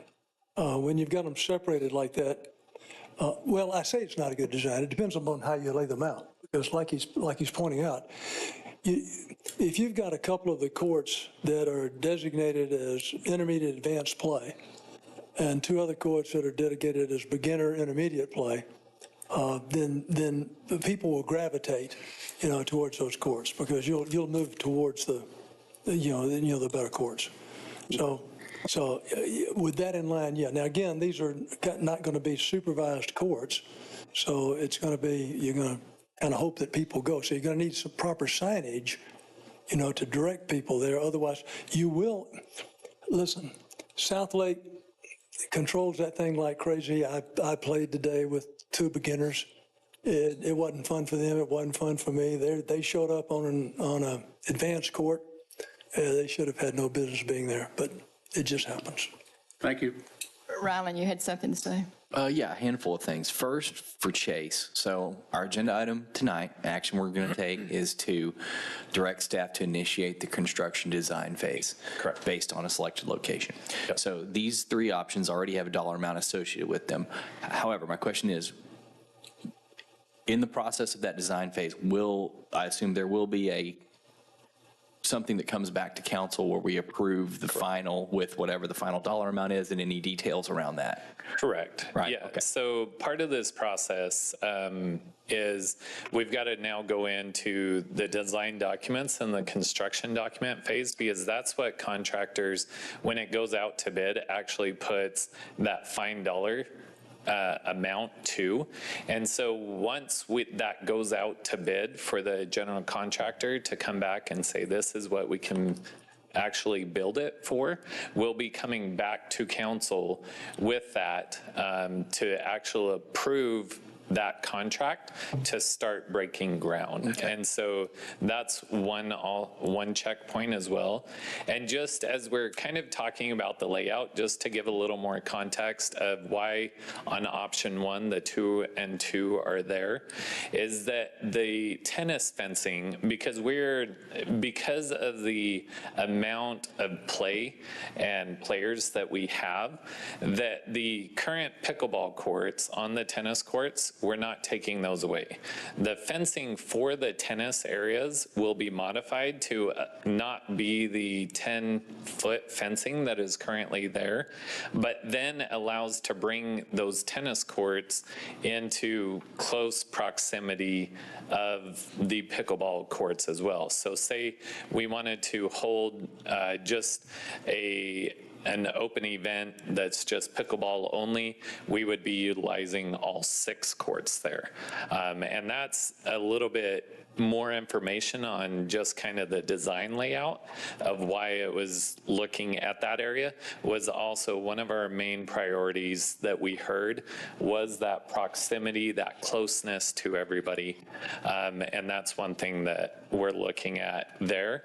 And that's also why the other ones, like with option 3, has all 6 grouped there, because then you have kind of that cul-de-sac of that magic number that we heard of 4 to 6.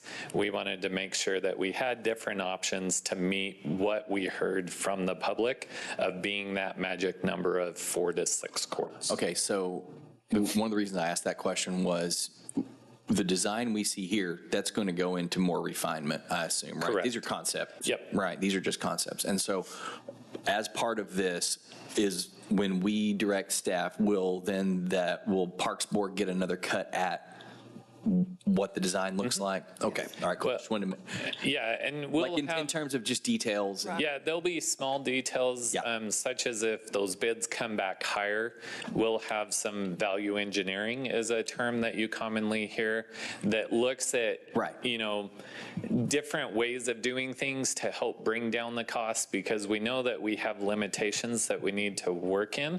And so just being able to say what you see right here is exactly what you'll see there.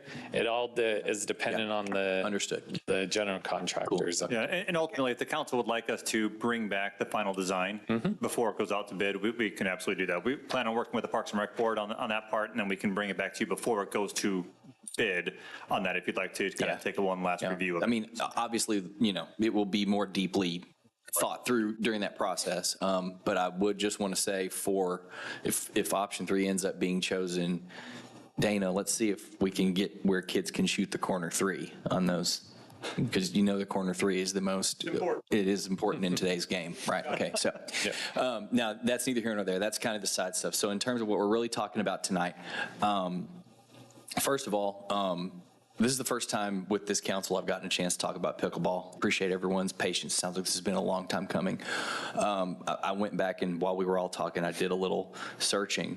The word pickle shows up between 1985 and 2024, 8 times in Trophy Club Council minutes. The very first time, then Mayor Connie White, who we know is a pickleball player, she provided some input via email earlier this week, or late last week, I don't remember which, but she was doing April 2014 State of the Town address, like we just referenced her, and she just mentioned sort of as I would love to have pickleball. I hope we can get pickleball. So your patience is rewarded. Sometimes even the mayor, it takes 10 years and 3 months plus design and construction. So that's one thing. The second time it appeared was January 29th, 2016 at a council retreat. And it was brought up over looking through capital improvement items, and the tennis courts needed resurfacing. And it says here that the CFO Glickman discussed resurfacing the tennis courts and adding pickleball striping at Harmony Park. Council members Rowe and Reed were in favor. So There you go. Yay. I did it. I've been trying for 8 years, so I'm just playing. So anyway, it's a long time coming. Sorry it takes so long. Welcome to government. So when I think about parks, I mean, it's I've always been in favor of this as a use because it has an expanded audience, right? It's appealing to all ages, and obviously the popularity being what it is continues to increase. Personally, I think that option 3 is the best use of our space. It looks the most intentional of the 3 concepts. And we've heard the biggest thing from public input has been the most courts together in one place. So that's kind of how I'm viewing this at this point, and that's all I have. I'd like to say that I liked to hear from the subcommittee because you made your decision based on the public input, the budget, and the play. And that's what we've heard tonight, the play, the concentration of play. And I'm aware of the amount of time and effort that many people in this town have given input, both for pickleball, they're doing it for Bobcat, they're doing it for this pool, large numbers of people coming out for the pool.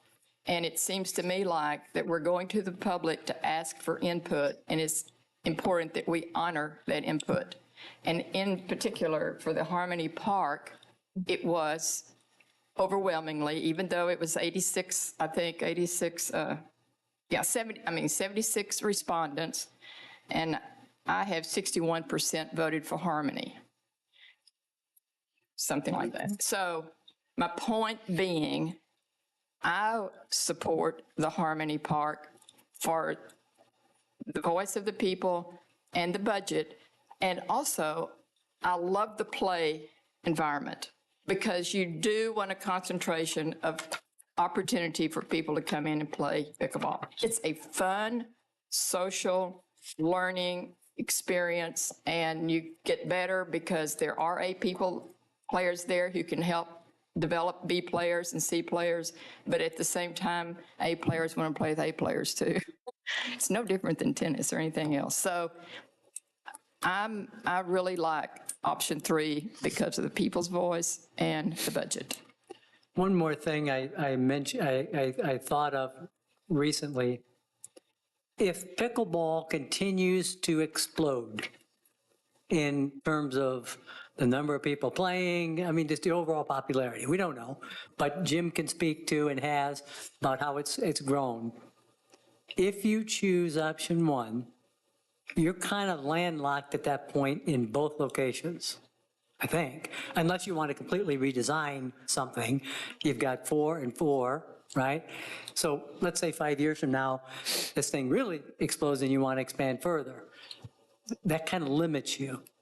Where if you choose option 3 and you're putting all 6 there, and down the road, something continues to really go crazy, you have that option of going over to independence with more courts. I think that's something that we should at least think about 3-5 years down the road. Mayor? Yes. We have heard. We should probably let us all speak before we go into seconds. No, I'm just going to ask a question. Yeah.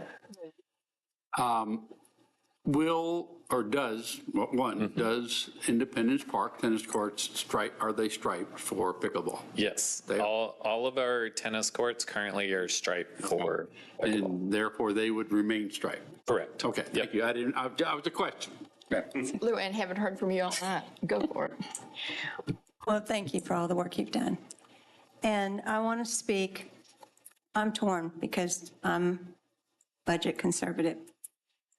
But on the public engagement, we had 46 that voted for Harmony Park. We had 37 that were very strongly for independence. And as Megan said, there was a lot of, even those that made the comments that we recorded in Harmony Park said, but we want it to be equitable. But we don't want to leave out the folks at Indy. You go back and look at the comments, even the Harmony Park voters were saying that. And when the conversation changed in the Parks Board meeting was when Dean, the chair, brought up something that we haven't talked about tonight. Dean said that the sport transcends ages. And a lot of the younger players don't have the transportation. They're out there, middle school, high school, playing in Indy, sometimes on tennis courts that aren't even marked for pickleball every night. So these kids can't just run over there. They're not retirees like some of us. And they can't go at 9 o'clock in the morning. They can only play at Indy unless they make transportation arrangements. So I don't think we should ignore those voices. Those voices, the 37 that were at that location when we did the public engagement, and a lot of us went to both of them. And that was a hot day from 4 to 6. But I think it was 103 that day, wasn't it? It was. Maybe if it was 90, we would have had more than 37 show up. Well, the pool engagement was just. Luann, the staff report says 15 showed up independent. I'm looking at the presentation. Oh, okay. Which one? We, Page 216 on your. we did also at Harmony, there was individuals that had voted for independence, and that's where you're getting those numbers was from the two engagements. This is your public engagement. That's where I'm looking at. So maybe it wasn't such an overwhelming vote. So I'm not against the 6 together. That's lovely. But if we look at the 1, A and B, we already have an established group going to Harmony playing on those 2 tennis courts that have been modified. And so there you've got, if you put 4 more dedicated pickleball courts there, at that location, you could accommodate 24 players at a time. Am I doing the math right? Mm-hmm. If you have 6. Yes. 24 players at a time. So I don't think it's a great hardship to say, let's, as Jen said, spread the love, to give the players in Indy 4 courts, where you would have, that many to play there. So I really am struggling with, number one, we haven't got into budget yet, and I don't like it going over budget. But you have the capability with option 1 of 24 players at a time. You could mark your 3 different segments. You can go with your beginners, intermediate, advanced, and you could use signage there, and you could accommodate 24 players. That should be reasonable without taking away from the Indy area. And I know that the traffic's there. Nobody knows that better than I do. But it's seasonal. If you've got kids there for one reason, soccer's on Harmony, it's busy on Saturday mornings. And you've got the activities that are going on in Indy, but it's not 24/7. And I think that our point was when we started this half to get this amenity for our citizens was just to give them a place to play. I'm not interested in having 6 or 8 courts where I'm bringing in people from surrounding towns.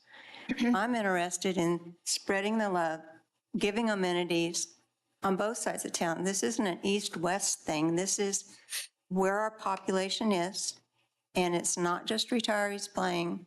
There are kids playing, and it transcends, as Dean said. And I think that's when the conversation changed at the park board, was when the other park board members started recognizing that there were more. Now, Jeff did bring up that the only option that was in budget was the one that he wanted to consider. But I think that we all know that every project we ever do runs over budget. Regrettably, I've never had a project that didn't. So I think that we need to consider, and I'm not right now saying go 1 or 3. I'm saying don't leave out those folks. Look at the data they've given us. 37 to 46 is not that big of a delta that we can just go off. We need to think about the folks on both sides of town, think about transportation, think about ages, think about who's going to be playing, and think about Harmony can accommodate 24. Indy would still have less than that, but they would have enough that they could play. So I'll leave it like that for now. Dennis. Okay. I have a question, Chase. Okay. On option 3. Yep. Is there any town staff that is going to complete any parts of that project? No, this project would all be within the scope of the construction, the general contractor. Okay, because of the elevation changes. Correct. Yep. Would there be any chance for option 1 to potentially be modified similarly and put all 4 courts adjacent to each other where the basketball and bocce ball courts are now? Yeah, so bring them down and then move the bocce and basketball courts over there. To the same position as what they are in option 3? Yeah, so then you have 4 and kind of 2, 2, 2 stacked there. Yeah. I mean, that's something that, you know, we have preliminary figures as far as what it is for the basketball and bocce, and I can pull those up. But yeah, I mean, that's one thing that we can look at as far as the design of bringing those over. The big cost savings for option 3 is the fact that you don't have to work within that elevation for the 2 courts. So if you did 4 courts there, you would still be maintaining that same elevation. Correct, because the site and grading for option, that's Independence. For Harmony Park, we're looking at 177,000. And then for option 3, we're down to about 93,000. And so you can see there's about 60 to 70,000, quick math in my head, savings just going from 3 foot to 8 foot. Okay. And Megan, you're the pro on that. Am I off base there? Yeah. Okay, so do you have any additional comment? Yeah, actually I do. I thought initially when we were looking at doing the dedicated courts, we were going to resurface the tennis courts back to strictly tennis.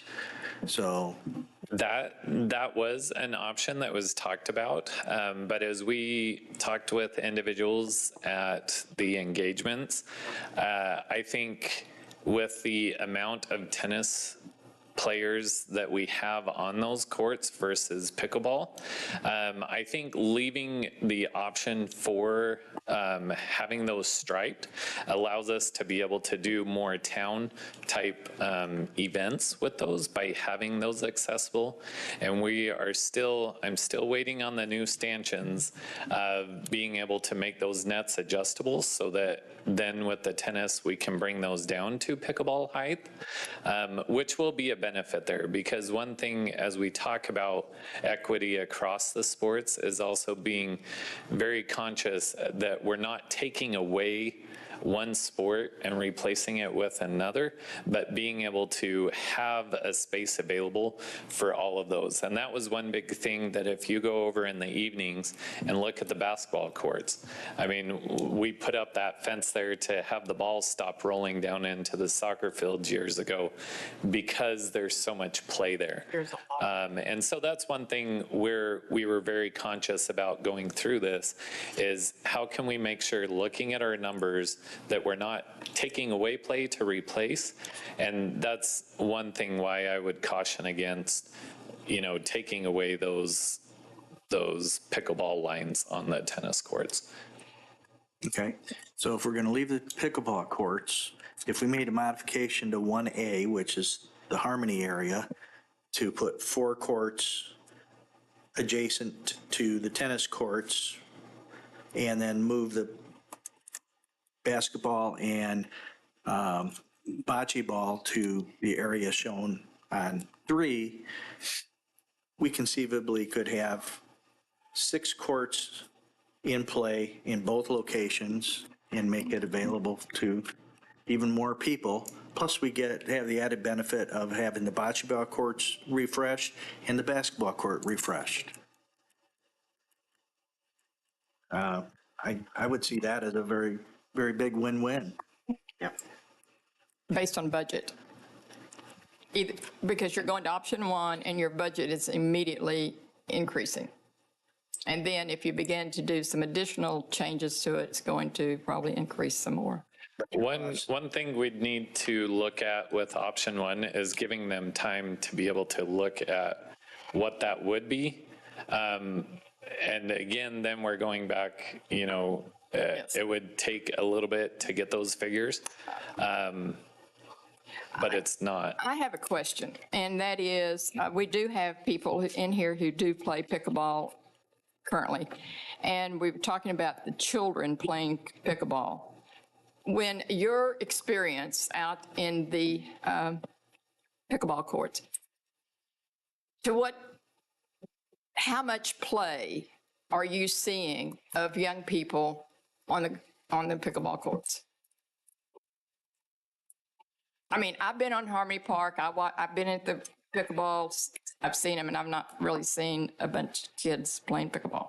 Not to say they don't. Don't get me wrong, but I can go. What? Can you help me?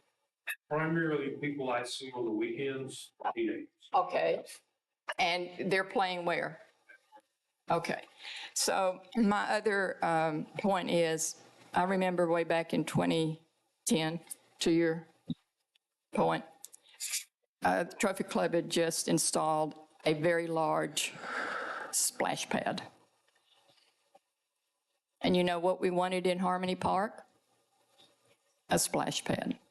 Because the kids over here could not get over to the splash pad because the amount of the distance it took. We wanted a splash pad in Harmony Park. That was about a $250,000, $300,000 project, not to mention the continued care of it. So I go back to Trophy Club is 2 miles. You know what? We're fortunate that we don't have to go 5-10 miles to play pickleball, because if you're in South Lake, you're not necessarily 2 miles from the South Lake courts, depending on where you live.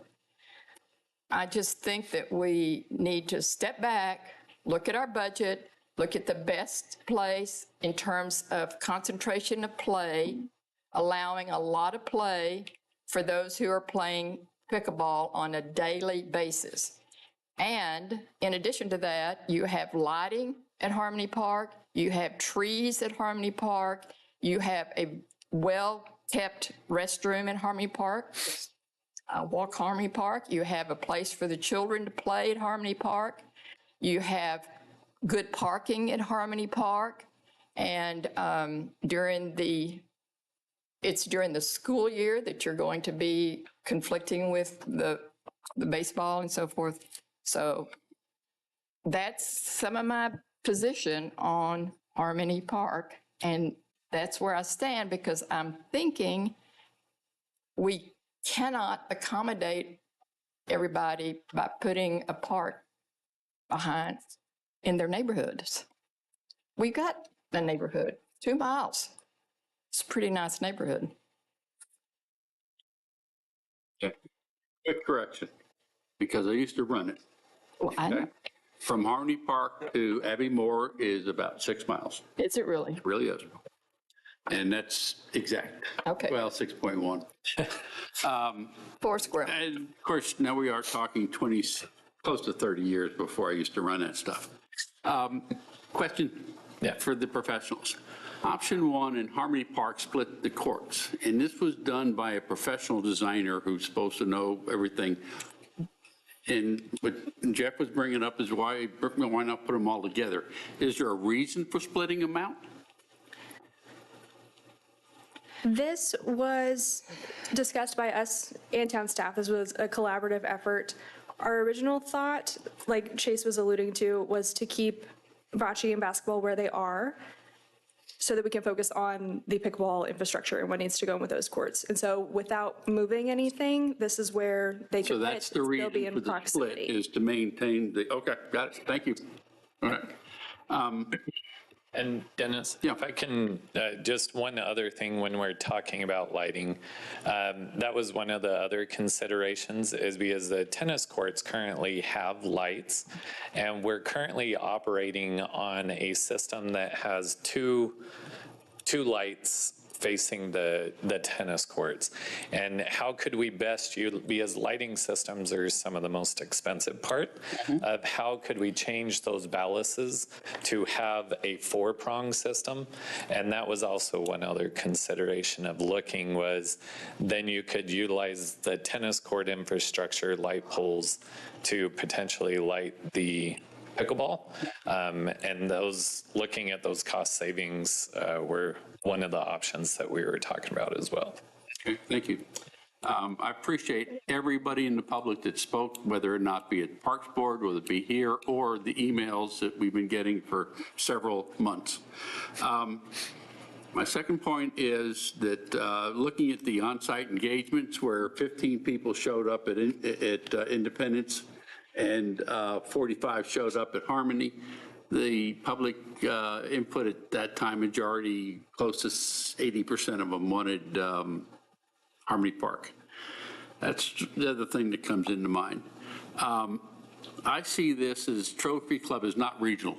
Yeah, somebody from outside will come in. They always do for anything, but we're not going out to try and become regional, nor are we trying to get a revenue source. This is casual, this is team, this is local. And many of our facilities are already on one side of the town. The pool, the dog park, the ball fields, are all centered. So I like the idea of having a synergistics all in one spot, 6 courts, and it stays in budget, and that's a biggie. So therefore, I'm favoring option 3, even though I really don't like the idea of going against what the Parks Board recommended, but I'm trying to listen to everything and put the way I think together. Thank you. Other comments? Couple things. I think Dennis's point about the concentration of different things that are at Independence Park, not to mention all the way around it, do warrant some consideration. I mean, we were just here a few weeks ago talking about traffic issues over there and whatever the case may be. My other thing that I wanted to point out about Independence West, which is this portion that we're talking about here in the bottom part of option 1, is the portion there that is, it has the 4 pickleball courts. There is the only substantial open space at Indy West. Correct. So we would be taking away the last substantial open space.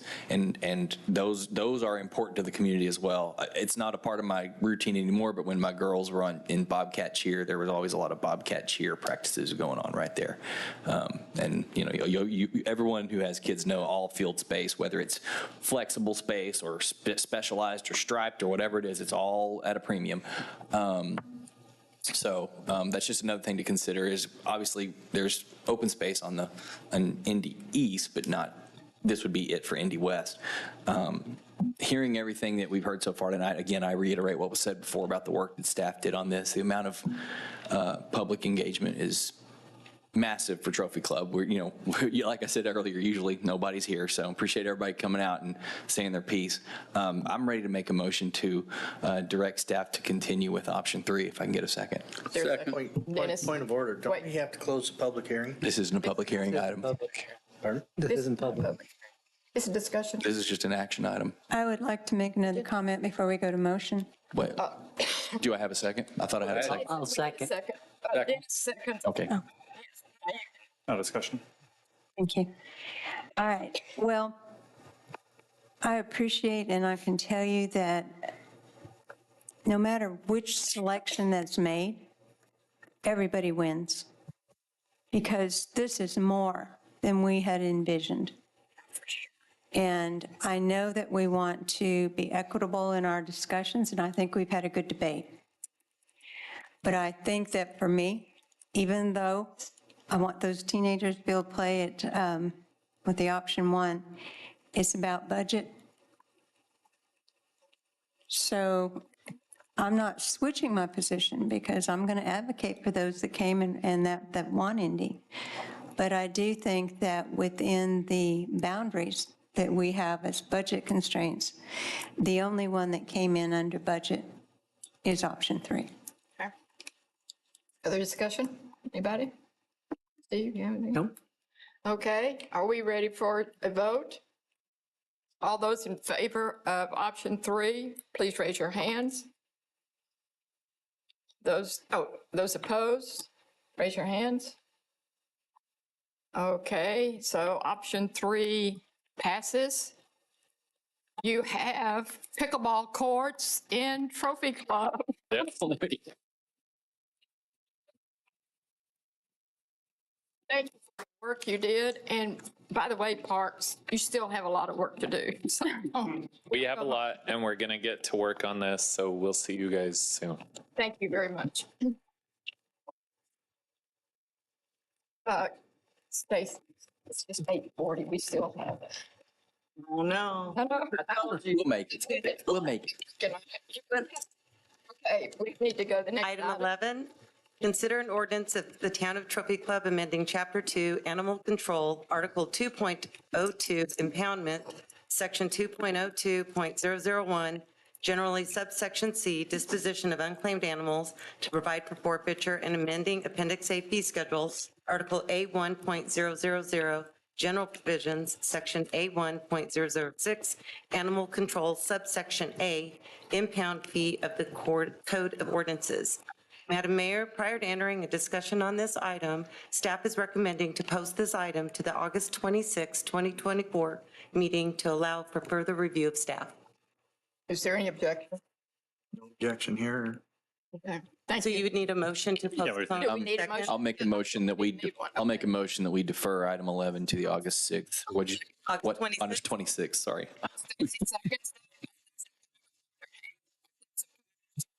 Motion passes.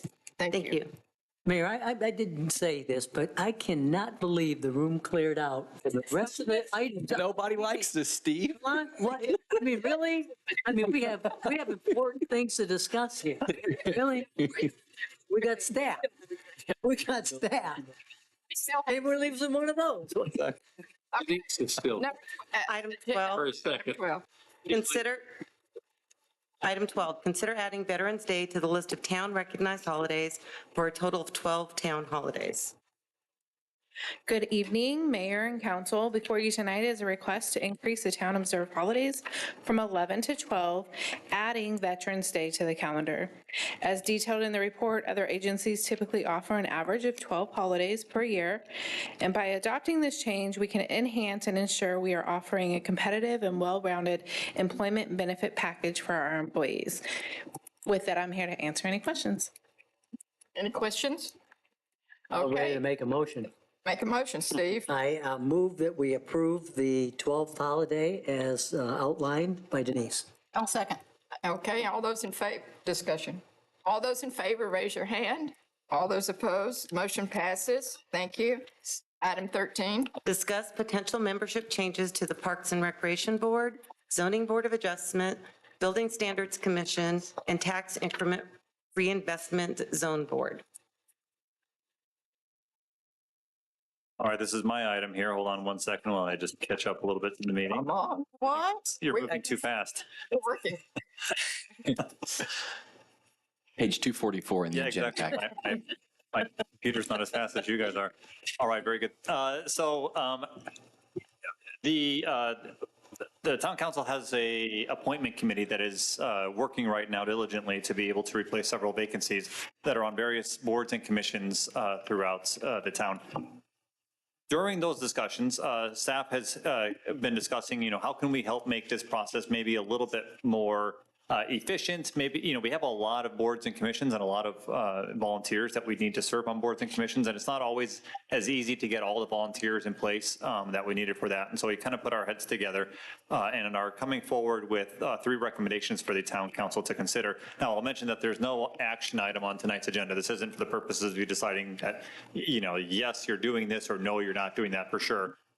Based on comments, feedback from the town council, we would prepare actions for the next council meeting for you to go ahead and consider officially making any changes that are recommended from today's discussion during that meeting. Okay, I'll just quickly run through what those 3 changes are. First of all, regarding the Parks and Recreation Board, the change, what we would recommend is changing the number of board members from 9 to 7. Many of our other boards and commissions have 7 members. That seems to be a pretty standard number for us.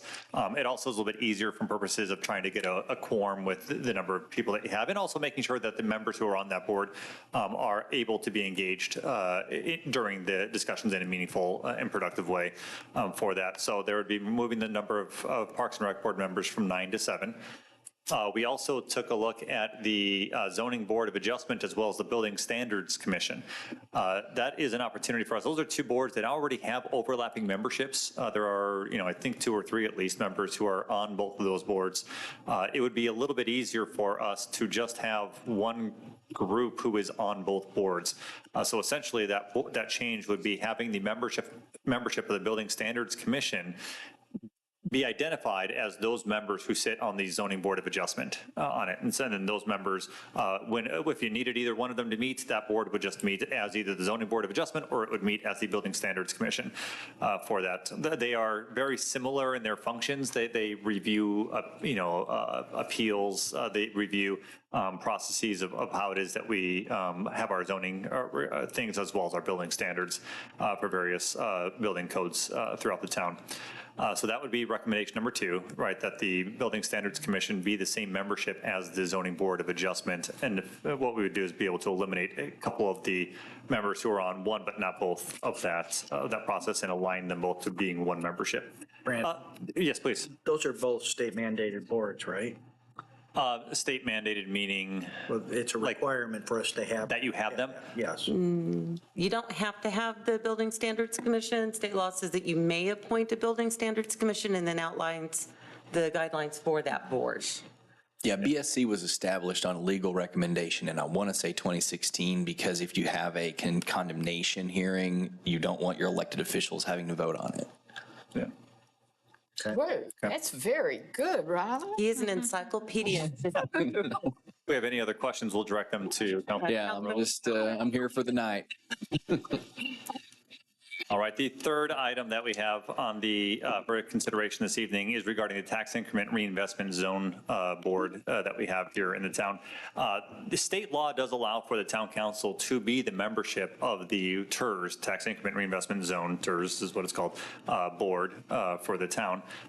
In fact, in many places, that is how it is set up that way. When we established in Trophy Club the TIRZ board, it was set up with membership that is not the town council. It also has a representative from the county as well for that. One way that we can, again, reduce the number of boards that we're appointing people to is to take a look at this board, which does relatively little in its function for it. There's not a lot that the TIRZ board does, especially, once projects are approved, it's kind of in the mode of just kind of approving the financing plan for that particular item, and it continues to move forward every year.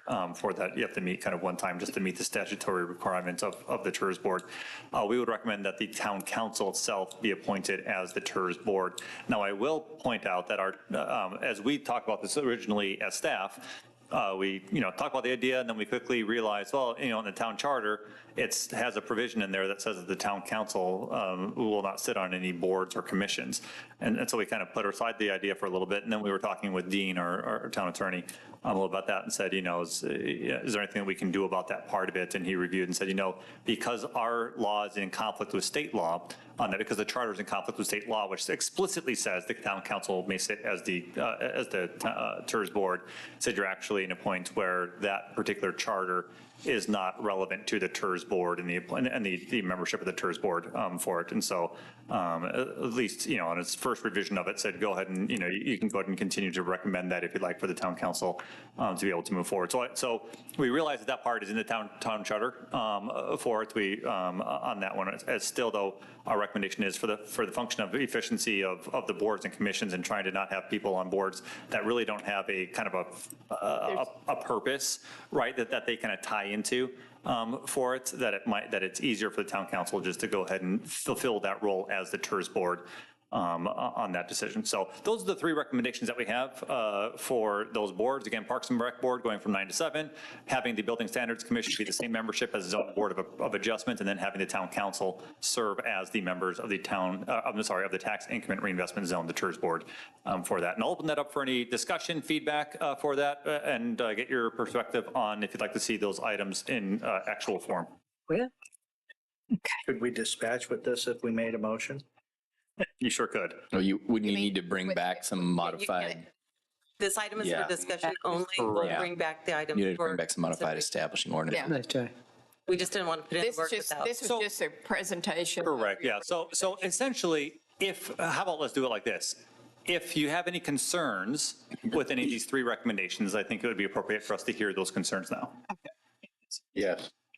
What is your concern? On the park board, go to 7, fine. Go into 7, I'd also like to see you specifically delete any use of subcommittees on all committees and boards. 2, building standards is fine. 3, on the change of the TERS, I object. This is optional. It's not mandatory. It's not required. There's no urgency. Okay, so using state law to override our charter is not a desirable option for me. And it would set an unusual precedent. Not that it's not legal, not that you can't do it, but our charter was put together by our people for a reason. And if there was an urgency or mandated type thing or some type of requirement, I would see using state law to override us. But I would like to see it done. So therefore, put it on the November election for a charter review, charter amendment. Thank you.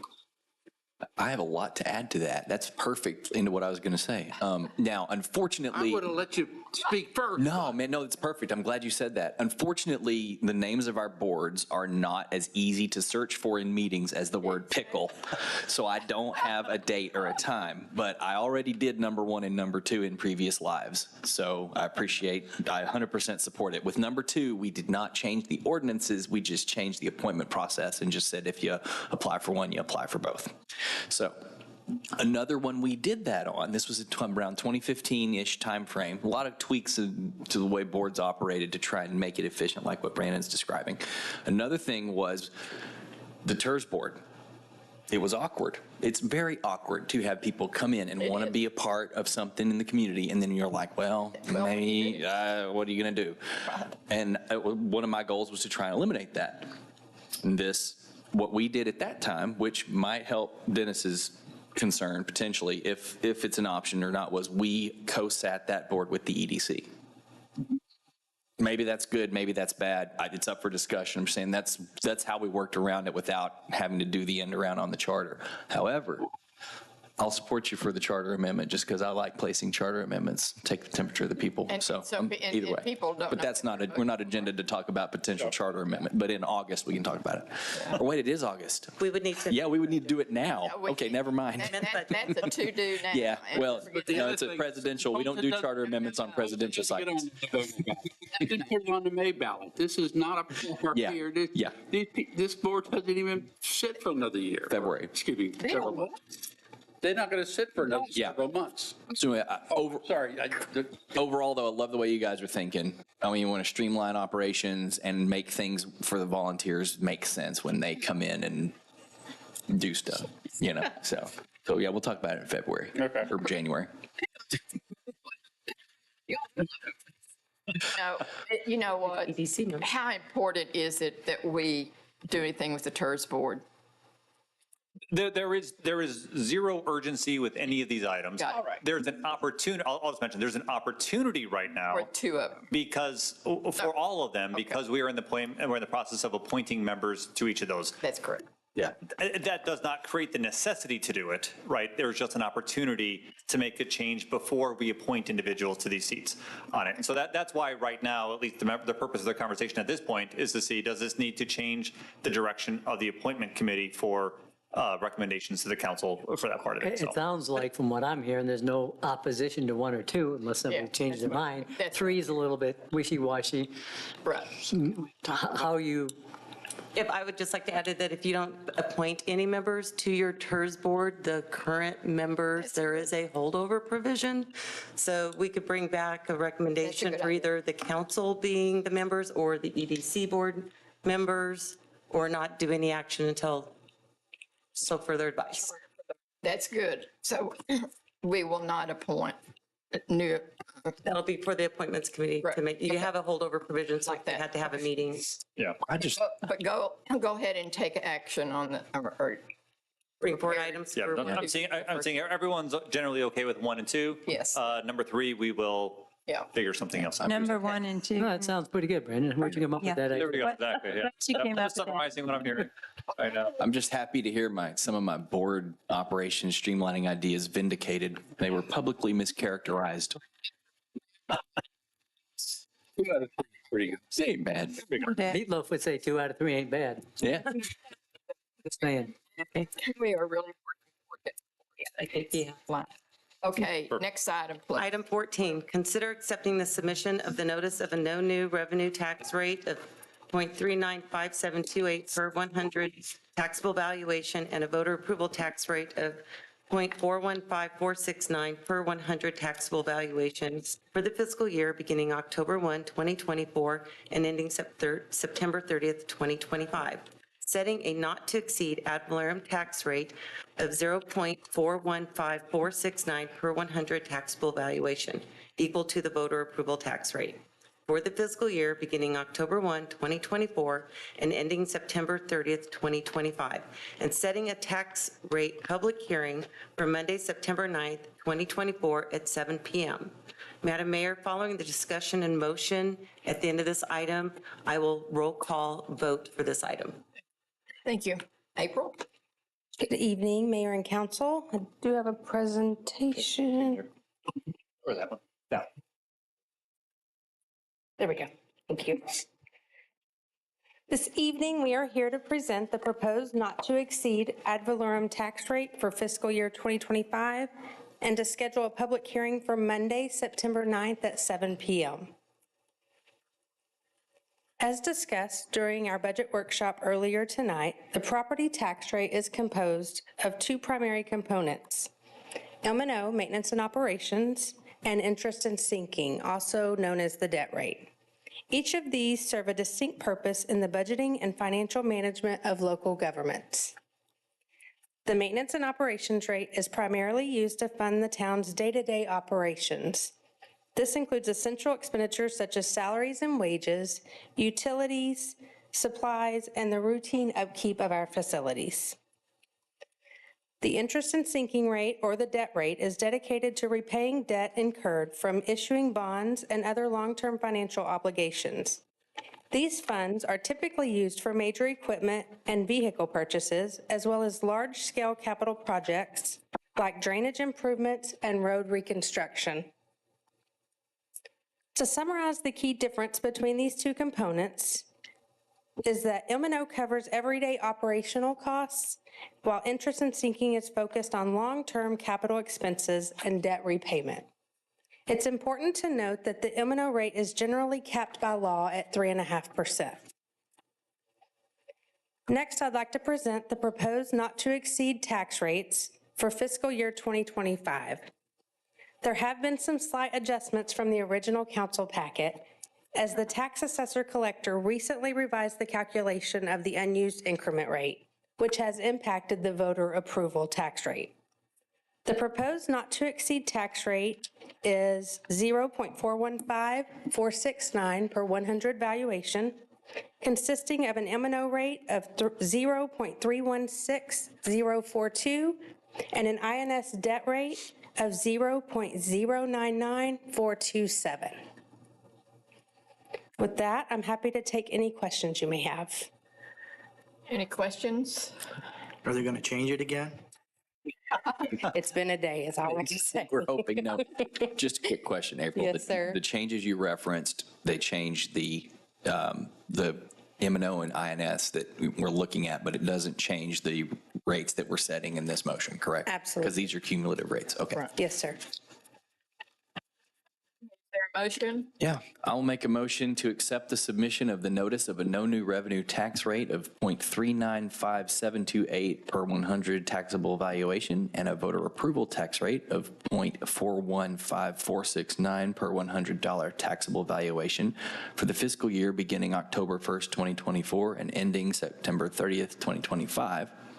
Setting a not-to-exceed ad valorem tax rate of 0.415469 per $100 taxable evaluation equal to the voter approval tax rate for the fiscal year beginning October 1st, 2024 and ending September 30th, 2025, and setting a tax rate public hearing for Monday, September 9th, 2024 at 7 p.m. I'll second.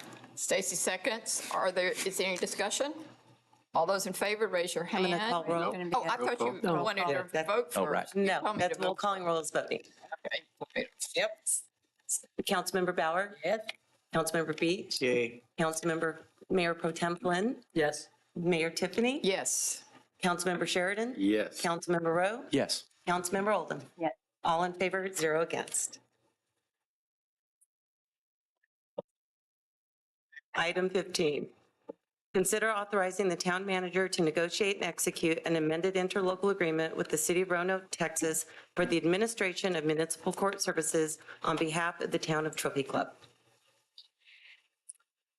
Very good. So this is our last regular agenda item that we do have executive session and then an item after that as well to consider.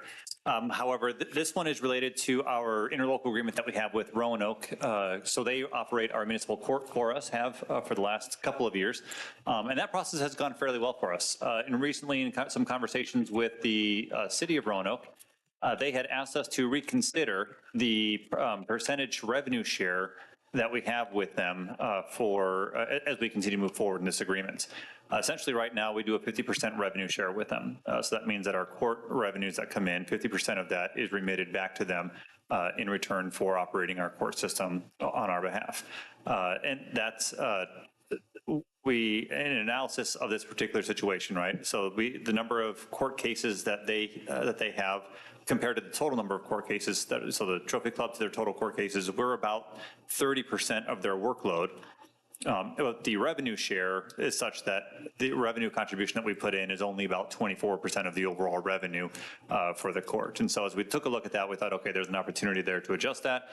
They asked that we go to 60%. At that point, we'd be about 27% of the revenue share, so much closer to the 30% caseload work that we have before that. And at that point, I felt it sounded appropriate for us to go ahead and do that with the goal of trying to keep parity between our revenue share or the amount of revenue that we contribute to the court overall, as well as the citations, the number of court cases that they hear on our behalf for it. So this agreement has been agreed to by the city of Roanoke and modifies the conditions such that it allows for us to share 60% of our revenue beginning October 1, 2024, so the upcoming fiscal year. The budget does have this number formulated into that on it. It would cost us a little less than $20,000 more per year doing that particular share of the extra 10% of revenue into the court.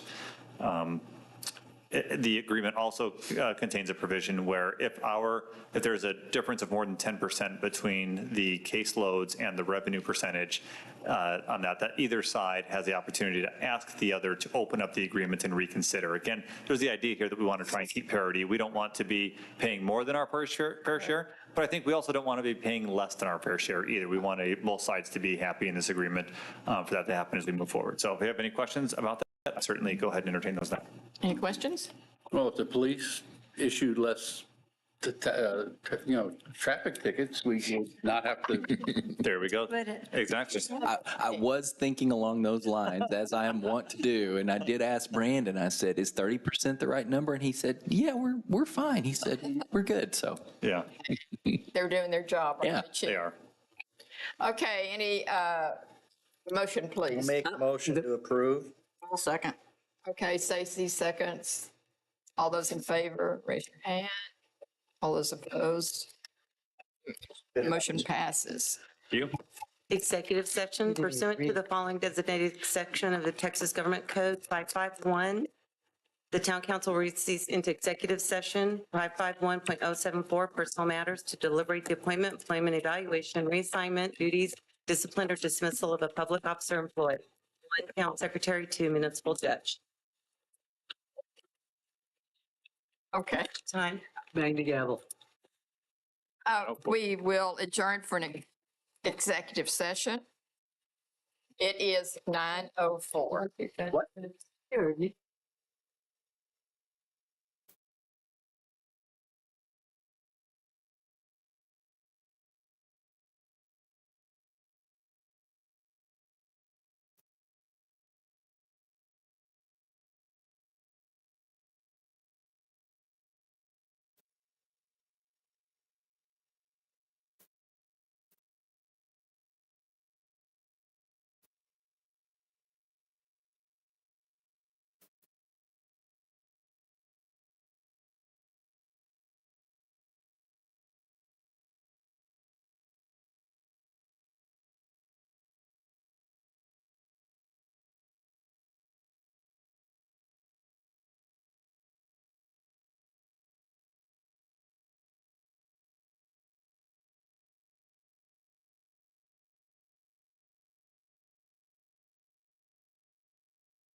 Stacy. Craig. I'm freezing now. It's all of a sudden, yeah. Oh.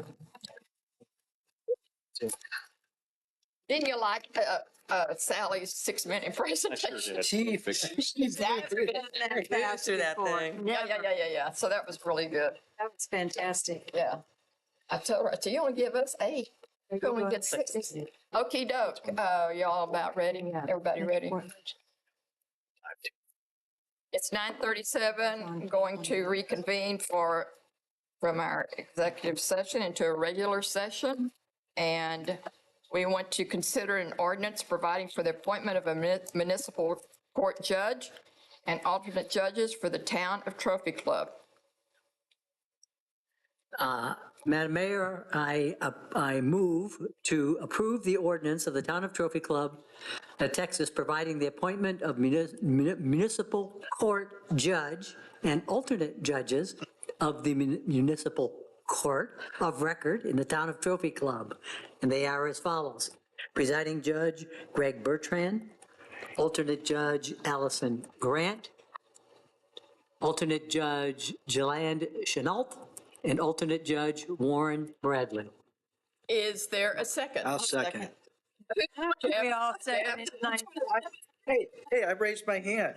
You can take it. Let Jeff take it. Jeff Beach is taking the second on that. And all those in favor, raise your hand. All those opposed, But I call for adjournment. the motion passes. And Stacy's calling for adjournment. It's 9:38. I would like to have discussion on that. I'm going to be out of